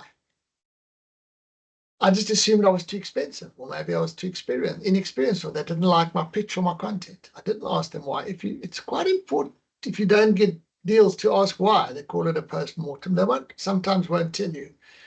But I heard the other day from somebody, oh, listen, our CEO, he liked your proposal, but there was another proposal for someone who they've worked with before, and he wanted to go with the person that he knew. And that made me feel a little bit better. He liked my proposal. It wasn't the price. It was a loyalty to somebody else. And then I resolved to try and meet the CEO because, as I said, if I've had a direct contact with the decision taker, I've got a better chance next time. Anyway, let me show you my process. Very often an email comes in, hi, Mark, we're looking for a speaker at our sales conference in April next year. It's at Sun City. It's going to be 400 people in the audience. There's 2 days available. We need you one of those 2 days in the morning, anywhere between 9 and 12, to do a 1-hour keynote on sales. Please, can you send us your availability, your pricing, your brochure, and maybe a couple of clips of you speaking. Very detailed. Now, it's now November. Eh? Now November. I don't know what day it is. I don't know what month it is, but I'm still here. And what I would have done is I would have gone, well, I'm busy on this webinar now, and then I've got another meeting at 4:30. Tomorrow I'm doing some training. I'll get it to them by Friday because, it's only happening in April. I made the assumption, and you know what assumption is the mother of all. So you can put the answer in over there. But it wasn't urgent because it was only happening in April, but the inquiry was coming in now. And then I cottoned on that, hey, they want to try and get this sorted now. They like to plan long in advance. This is a massive insurance company. So I would have emailed them a couple of days after they emailed me. Email in, email out, no human contact, no conversation ownership. Thank you for your inquiry. I'm happy to confirm I'm available. I've attached our quotation and proposal. There's a couple of customer testimonials. Kindly advise if you'd like to proceed. That's it. That was my process. Incoming inquiry. I thought it was quite acceptable to send them a mail back within 48 hours because the gig's only in 6 months' time. You can probably imagine that I cottoned on when I started to look at this. This is not a great, warm human buying journey at all. So now what would happen is, as this meeting ends at 4, if I had an inquiry come in like that, and I have a 4:30 meeting, because I pay for my inquiries and I value them, and I want to give a great, at least I'll send back a mail saying, hi, I've got your mail. Could you please schedule a chat tomorrow sometime to talk in more detail? I'm available between 9 and 12. Please confirm Zoom or Teams.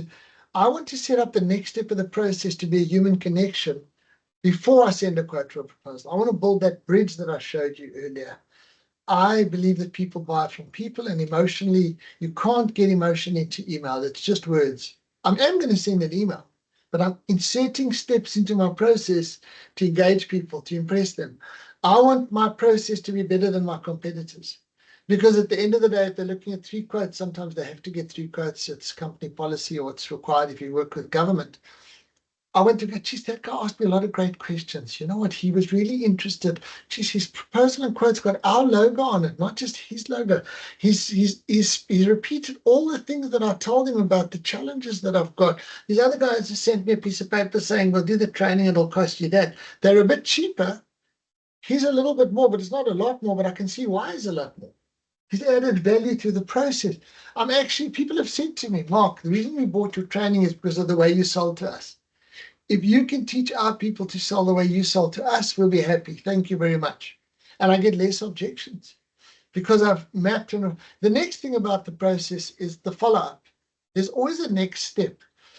So let's assume, if you guys are following me, that after this meeting, I make a quick phone call or I send an email if they don't answer the call. And that's why I changed my WhatsApp logo, so it's my logo on it, so they know it's not a spam call if I do call them. They don't expect someone to call them. 2 hours is the longest time it takes for somebody to get a response from me. Ask yourself, how long do some people wait for you to respond to them in this world? And the reason is because the busiest time of my life is when I'm training. I'm at a hotel or a company boardroom, and there's a break every couple of hours, and the break's 15, 20 minutes. And I'm looking at the leads, and I'm giving them options. Would you like to do a phone call, a Teams, or a Zoom? I'd like to ask you a few more questions. So let's say they say to me, yeah, we'd like to have a Teams call with you, and we can't do it tomorrow, but we could do it on Thursday at about 11.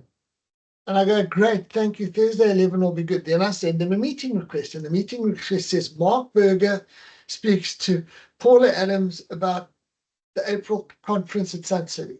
I put my logo in the meeting request. I put an hour reminder. I've got this process waxed. It's taken me years, by the way, and I don't want you to feel like overwhelmed or intimidated. Like, I'm busy teaching it to one of my new team members now, and it's like second nature to me. It wasn't. It took a while, and that's going to be my encouragement to you. Repetition and discipline and practice.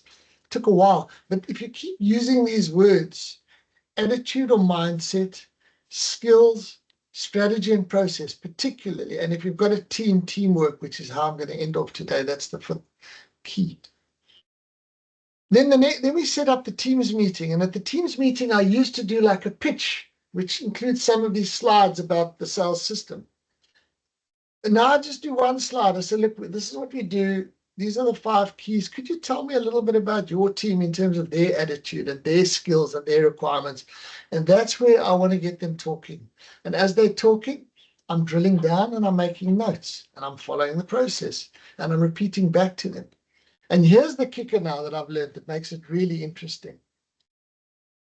End of the conversation, I make a commitment because people respect commitment.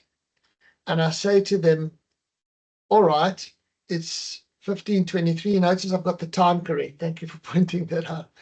It's 15:23. I can get you the proposal by Thursday at 3:30. That's 48 hours. Is that acceptable? And they might say, actually, that's a little bit late. I really would like it on Thursday morning by 10 o'clock. And I go, oh, may I ask why? Because there's always another question. They say, yeah, at 12 o'clock on Thursday, we getting to, let's say I'm getting together with my director to decide on who we're going to go with. Boom! They just gave me gold. They gave me insight into their decision-making process. And I never used to think about that. I was like, they asked for a quote, I sent a quote, and I prayed I would get it. And now I've started to strategically above. It's like a drone, and So then I say, okay, so what time is that meeting? She says it's at 12. I say, okay, I'll tell you what, I'll reprioritize. I'll get it to you by 10 on Thursday to give you time if you want me to make any changes or if you have any questions. And they say, oh, great. Thank you for doing that for me, because I basically told them I'm going to already give them additional service by speeding up my process. And now this is a new thing. Before I end that call, I say, you guys are meeting on Thursday at 12. I'm going to get you the proposal by 10. When do you want me to follow up? Because I used to get into a situation which every salesperson gets into, where you'd send a quote for a proposal and then think, okay, it's been a couple of days, I haven't heard from them. I wonder if I should follow up. I don't want to seem desperate, though. I don't want to nag.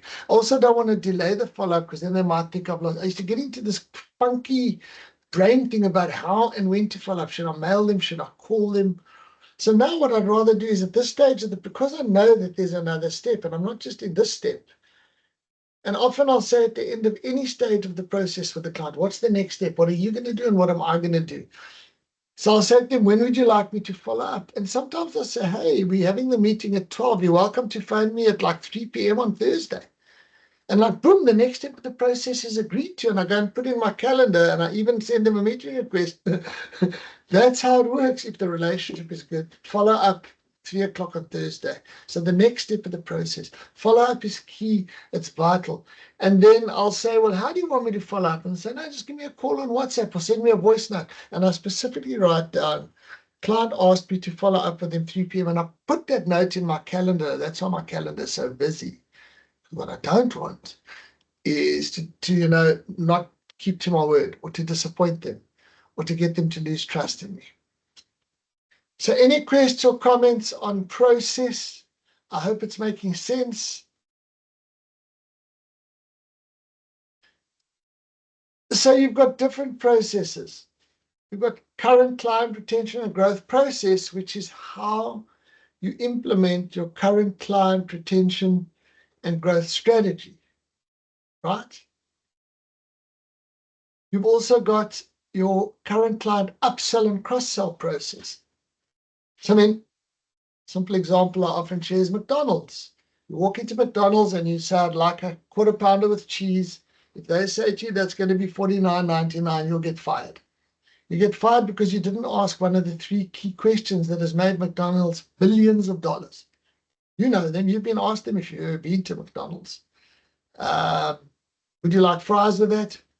Will that be the burger or the meal? It's called the alternative choice close. That's a good question. Is there a list for each step of the sales process? Give me a moment, Monique, I'll answer. Thank you for that question. I really appreciate that. Then you've got the current client referral process. Like, when do you ask for referrals and how do you ask for referrals? So in the insurance industry, they were taught like, the moment you sign up a new life policy or whatever, you ask for a referral. Oh, that's bad timing.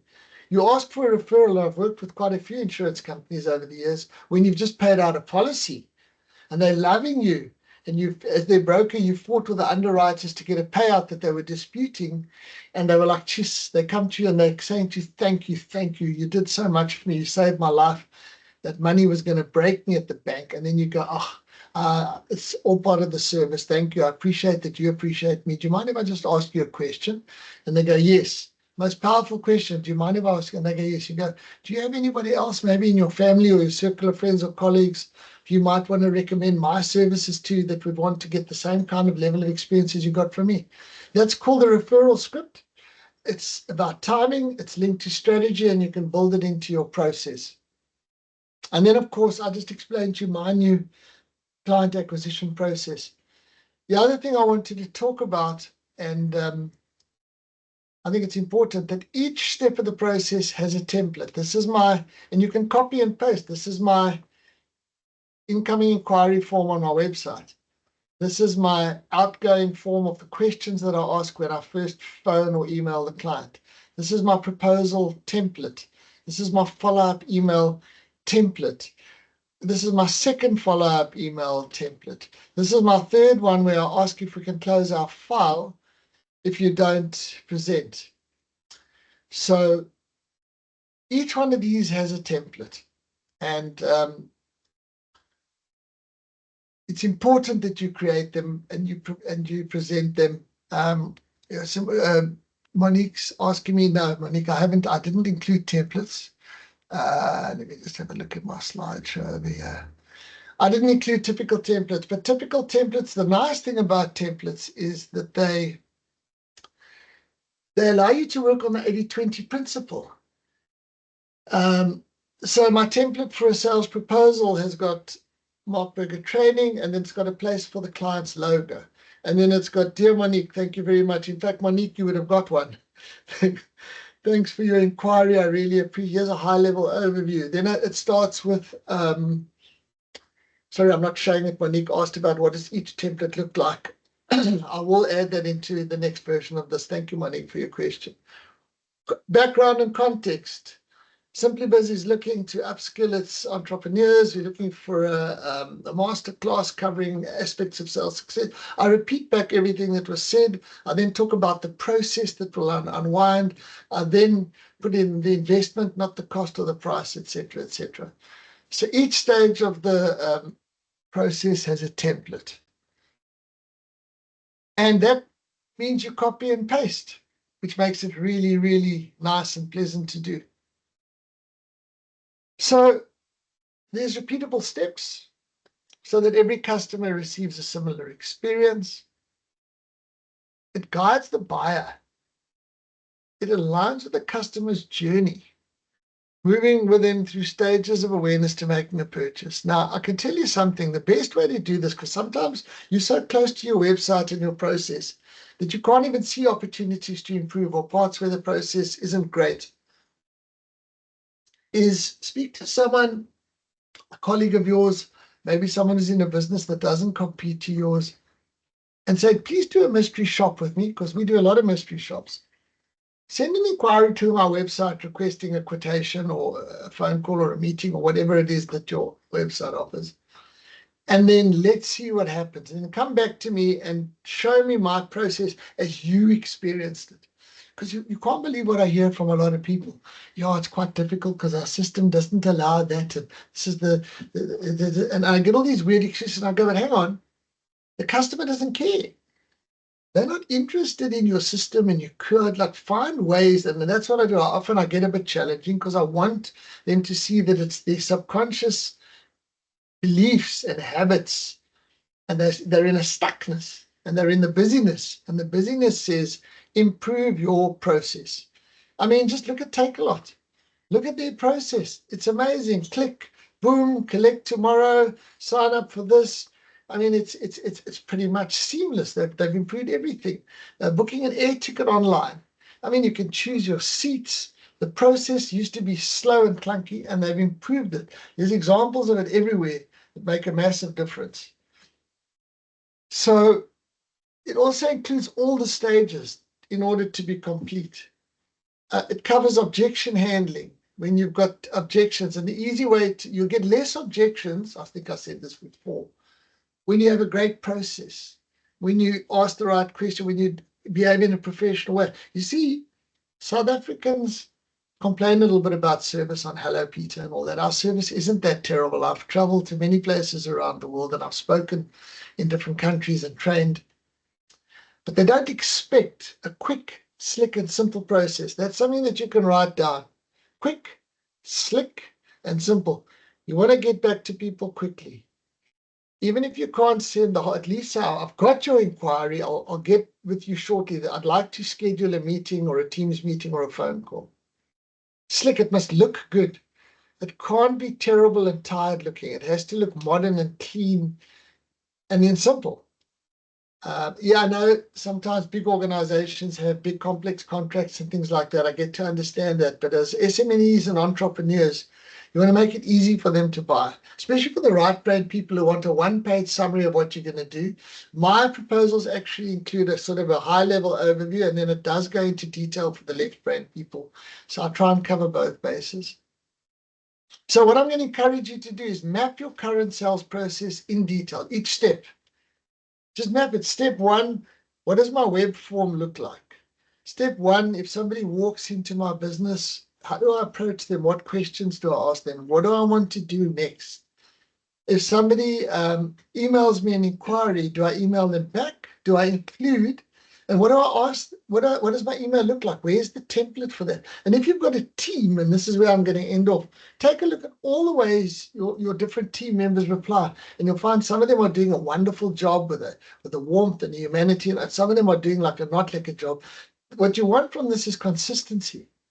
You want like every client or customer to experience a similar buying journey, regardless of who they're dealing with. So the idea is to strategize. Like I said before, get some help, get someone to play. You can incentivize. I would offer somebody a free training course or an hour coaching to give me feedback on my process. And because I've been doing this for so long, I'm always kind of taking this drone view and helicopter view and saying, The next thing that I do or say, is it going to impress them with how quick it is, how simple it is, how slick, with the questions I ask? I want my process, not just my product and my price, to be better than my competitors. And I'm never going to stop improving that. And it's probably out of all the five, the one that made the biggest difference. The main reason my closing ratio went up by 350%. From 20% to 65%, it's a 350% improvement. Took me 15 years to get there. Again, I'm not saying like this will happen overnight. It's a process to refine and improve your process. And the objective is to build a flexible, compelling process that continually influences them to buy from you. Remember that repetition creates top-of-mind awareness. The other thing is to align your sales process to their buying process. Is it one person buying? Is it a husband and a wife? Who's actually the decision taker? Is it a father and a daughter? A mom and is it a grandfather? Is it a board? If there's a board, there's normally one or two people who are the strongest. If you're doing corporate sales, I often deal with the PA to the director. The PA is an influencer. And what is their buying process? You know, everyone's different. This is a kind of a general buying process. This is an individual awareness, research, identifying, evaluating. But understanding, so a great power question to ask is, who'll be involved in your decision-making process? Or what is your decision-making process with the bigger companies? So that is the idea. Your objective is to create an amazing buying journey by mapping and refining your process, by inserting templates that are not just relevant to your business, they're simple, they ask questions, they engage. And actually, the final thing I will say before I move on to teamwork is that very often quotations and proposals look like invoices. Like in the alternative energy that I spoke about, there were all these complicated things. We need so many meters of cables, and we need clips, and we need brackets, and we need panels, and we need inverters, and there's an SK. And it looks like it's all, where are the pictures? Where are the pictures of the wine collection that's going to get, where's the reminder that they're going to be able to work for 48 hours during a power outage? Where's the repetition of the why behind the what when you did the drilling down? You know, where's all the beautiful stuff that was on the website, the pictures, the images? I mean, this huge events company that I work for have got a beautiful venue, but their quotes have got no pictures of the venue and the right brain and the emotion. So it's not just the words, it looks decent. It's human, it's warm. I hope that makes sense. And then the final element, of course, is teamwork. We've spoken about attitude, strategy, skills, process. So how do we build a team? I'm not sure if you guys have a team. I'm not sure, but I work with a lot of sales teams. And the sales managers often tell me, salespeople are interesting. They're really cool, but it's like herding cats. They're individualistic. They like doing things their way. They don't like admin. They can be stubborn. But here's just a few examples of how you can do it. One of the simple ways is a WhatsApp group. A lot of people I work with, if they haven't yet done it, I encourage them to start a WhatsApp group. So if they're out selling to retailers and they're doing merchandising, they take great photos of interesting ways that they've merchandised their products or services. They also take photos of competitors. They share stuff. If they've got a deal and they used a technique or a closing technique, they sorry, I just saw a question here. Replying on WhatsApp, any template because of wording used in WhatsApp? Samuel, thanks for the question, Brew. You can create some kind of an image on WhatsApp, I would imagine. I know words are words, but you can reply with an image with your logo. You can create a little image and then put text below it. You can insert a PDF attachment to a WhatsApp. I don't generally do that. Once I've had the personal interaction, to answer your question, Samuel, I try then, if it's a phone call or a meeting or a Teams or a Zoom, I try then to send the email off my laptop with a PDF attached. But I'll often send a WhatsApp saying, "Hi, Jonathan, I just want to let you know that I have sent your quote. Please let me know if you've received it." And so that's another step in the process. They're getting a conversation with me, an email and a WhatsApp. So I don't know about WhatsApp templates. Maybe I do know that Fly Sapphire, for example, has got fantastic templates. So we'll just download the Fly Sapphire app.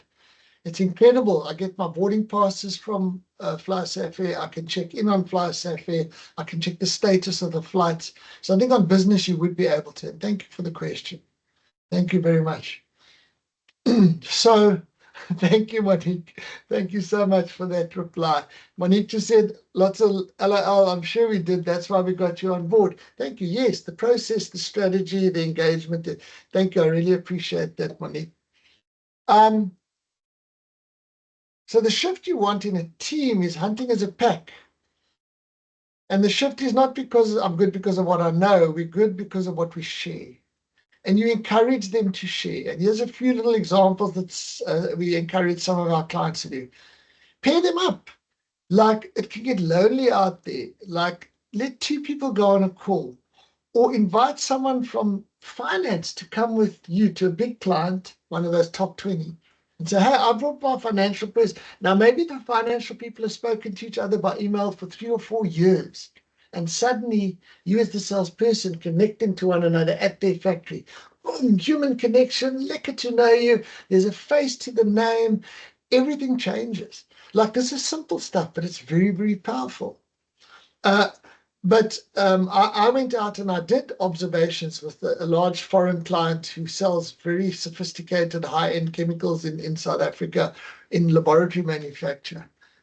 And I was supposed to be quiet, but because I'm a sales coach, I started just asking a few questions of this entrepreneur. He made animal feeds, very high-end animal feeds. And at the end, the salesperson said, I learned more from watching you in 10 minutes talk to one of my customers than I did from 2 days with you in the training room.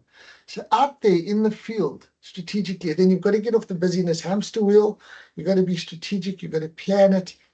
And then a debrief afterwards. So maybe not just join them on a call, join them out for the day or for the morning. That's one thing. This is how they share their secret sauce. Another thing is language. So like we've said, unify around the five key stages of your sales process. We're all going to follow the same template. I don't like the word script because script reminds me of telesales and call centers. The same guideline, the same list of questions, the same next step, the same template. 5 core power questions that everybody uses. And we often get agreement on that in our physical in-person training. Languaging protocols, like someone asked me, how do you start your emails? How are you doing today? Trust that you're keeping well. Hope you enjoyed your weekend. But languaging protocols like using the word investment rather than price or cost. I'll tell you another languaging protocol. There's a funny word in South Africa we use called unfortunately. You know, I would say, people would say, are you available to do a training on the 5th of January? Unfortunately, I'm already booked for that. Now, unfortunately is a word that you should never use, in my opinion, because it makes people depressed. The moment they hear the word unfortunately, they know they're going to get some bad news. So instead of me saying, unfortunately, I'm already booked on the 5th of January, or I'm actually still closed, we're only opening on the 11th, I would just say, at the moment, I'm actually booked. Is that the only date that you're looking for? So a languaging protocol for me, and I tell all my clients, it's an unfortunate word. It's unnecessary. Rather just tell them what you're going to tell them. But unfortunately, out of stock. We don't have stock at the moment. However, if you're willing to wait a couple of days, I can quickly go in and check if we have stock at another branch. But don't use the word unfortunately.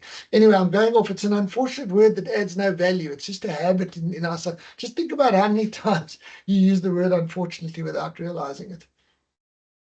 So there's the uniform email and proposal templates. So now I think you're kind of starting to see how this all comes together. If everyone's got the right attitude, mindset, and professional approach, and we're all upping our communication skills and our planning skills and our listening skills and our time management skills and our closing skills, and we have got this really cool strategy worked out, not only as a team, but we've got our individual strategy, and we're using a process to implement that strategy, to turn it into life, to take action.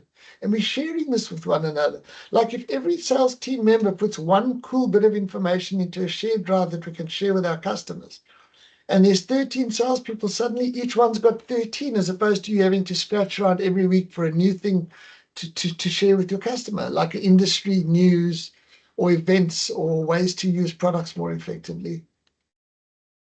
You can also create structured sharing moments that don't waste time. Every Monday morning, stand around, they call this a scrum meeting. One win from last week. Each salesperson shares in a group, standing up, no notes, also known as a scrum.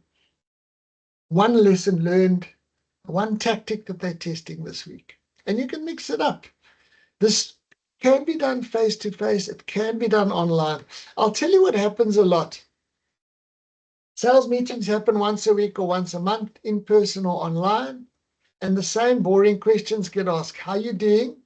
How are you doing with your targets? How far off are you from your target? And what are you doing to make sure you meet your target? And it gets depressing.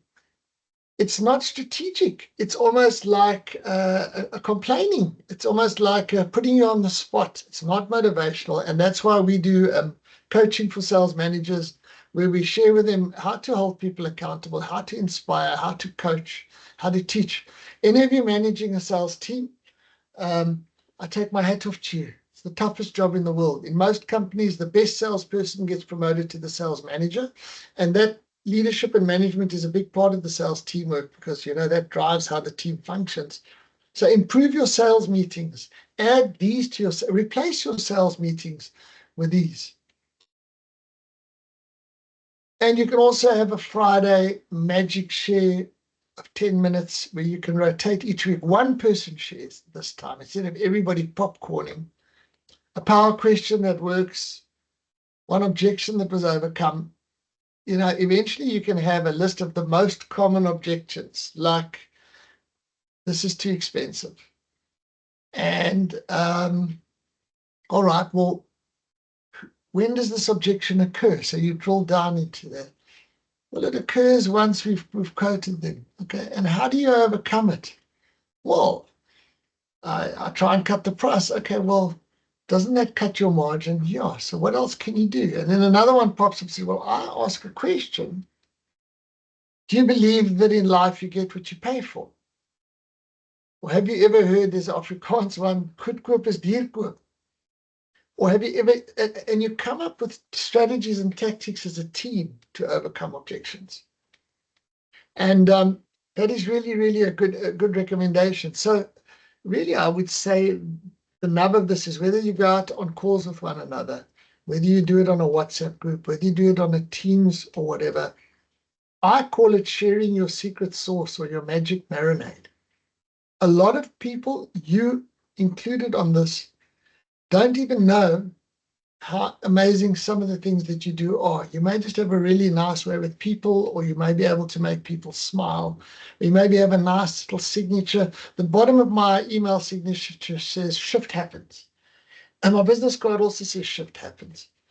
And it's something funny. Now, the rest of my team should also have that, so that they can also get that same warm thing. So I think what I'm getting at here is almost like tying into that 80-20 principle of Pareto and working smart rather than hard is. And it's our job is to get out of the busyness of, we're busy and so we can't keep up. And geez, there's a lot of quotes going out, but somehow we're not closing enough business in that. Stop, breathe, be present. Take a look at your process. Start using the word process in your conversations. Talk to one another about your strategy. What is your strategy? Well, I don't know. My strategy is to sell more, but what are you actually doing to sell more? Let's have a look. Which skill do you need more effectively? Have you got closing techniques? There's over 100 closing techniques. My favorite is the alternative choice. I don't say, would you like to meet, or would you like to have a Zoom meeting? I say, I'm available next week, Monday. Would you prefer to meet in the morning or the afternoon? It's a very powerful closing technique in the process. Will you be paying by cash or credit card? Would you prefer the size 34, the 36 jean? Do you want the £2 or the £4 hammer? Do you want the iPhone or the Samsung? And so it's a non-stop thing. And I kind of want to start wrapping up by saying to all of you that the fact that you've chosen to be here for this very, very important and hopefully useful sales masterclass says a lot about you. It says that you value yourself, you value your business, you care, and you want to get better today than you were yesterday. I sometimes think I overdo it. I know that I was a workaholic. I know that if needs be, I'll sit and I'll work until 10 o'clock at night, as I did to be ready for this presentation. I can feel my voice is a little bit husky, but I'm very grateful. I'm very grateful that I'm able to share and to make a difference. One of our key philosophies, I don't know if we should put it on our website. You can tell me what you think, is that our first objective is not to make a sale. Our first objective is to make a difference. We genuinely want to make a difference. And I hope this has made a difference. I trust it has. And really what you're getting here is 30 years of what I've learned in a street smart way from being a passionate student of the profession of selling. Like I said before, I will repeat, you don't have to study it. You can't study it. You don't have to get a degree in it, a diploma, honors, any of that. You just have to determine what, out of all these things, if I just do one thing to my process, if I just speed up the response of my process, or if I improve the template, or if I ask more questions, and I pitch more effectively, if I make my proposal document look a little bit better, if I start using my calendar more effectively. And what I'll say is, as we move towards the last couple of minutes, is I always say to people on training, if you leave this training with a list of 10, 20, or 30 things that you want to go and change, you're going to struggle to do one of them. I'm going to encourage you to pick 1, 2, 3, 4, maybe 5. Maybe one aspect of attitude that you could choose to apply, or one key skill, like asking the different types of questions, or alert, ask, listen, repeat. One aspect of your process. And like you had those 7 folders on your phone or your laptop or your desk, which was the aspects of business, which was your R&D, marketing, sales, off. You can have a folder for each one, right? Attitude, every little motivational thing that you see. And if you watch motivational clips or reels on TikTok or Instagram or Facebook, you'll get more of them. The algorithm will give you more of them. Another one called skills. What is the one skill? I need to listen more efficiently. I'm going to practice listening more effectively. I need to write down and repeat back to people when I'm speaking with them. That's it. I'm just going to work on that, not 40 things. Or if you do have a whole lot of notes that you've made that you want to choose to implement from this masterclass, fine, but prioritize them, and, like eating the elephant, one bite at a time. Otherwise, it gets overwhelming. And I've been overwhelmed. I've been very concerned. I've had times when my business has struggled. Maybe some of you have had that. Maybe some of you are there right now. It can be lonely and it can be difficult being an entrepreneur. That's why, again, thank you so much to SimplyBiz. I really appreciate what you're doing. I really love all the resources that you guys offer. It's so important in this world of entrepreneurship to be able to have support and to have resources, and especially being part of a big bank, which some of you or all of you should be banking with, and to see that big businesses are cracking a nod, because small entrepreneurial businesses like ours employ a large proportion, create a large proportion of the new employment in our country. So Monique, I'd just like to know, I know you wanted to sort of start wrapping up and putting a different slide on. Is there anything else you need, or is it okay? Can I say thank you and bless all of you, and I wish you all the very best, all the greatest success, and hope to see you soon. And thank you for joining this masterclass. I really appreciate it. Are you on, Monique? I am, but I'm talking to myself.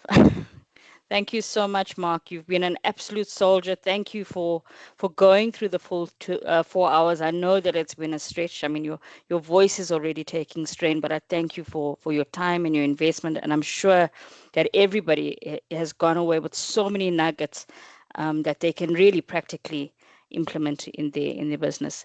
And to entrepreneurs that are on the line with us, thank you too for motoring through the 4 hours. We know that it's very difficult to take time away from your business to invest in yourself, but it's so important to actually take the time. We know that you're busy, that you're stressed, stretched, and you are juggling many hats every day. And so this time investment really is our way of saying, hey, let's do this together. Let's focus a bit. Let's get into sales. We know that sales are so important in getting our income levels up, and that cash flow that seems to be daunting to get that up and running. We've got 5 minutes left. You are welcome to post a last minute question in the chat if you want to. Thank you to our guest that says they bank with us. That's what we love to hear. Before I go into SimplyBiz, I'd like to tell you about the competition that we're running. So Mark, obviously, if you go through and you look at his rates and you look at the exposure that he has got the most phenomenal resources. And what we agreed with Mark was that, look, can we please, for the first 40 people that respond to our feedback form that are on the line, please can we give them a copy of the presentation deck, and please can you give us a workbook that they can work through. Like Mark says, not all 40, just 5 at a time, but we know that it's been a long session, and so there's lots of notes, and I'm sure your fingers are aching now from all the scribbling. But for the first 40 people that complete the feedback form that I've also posted in the chat that you will also receive via your SimplyBiz email, we're proud to say to you that you will get access to this full presentation as well as a PDF workbook in the SimplyBiz Coaching Hub, so that you can work through the sales system one by one and really bolster your sales. I want to go very quickly onto our SimplyBiz slide.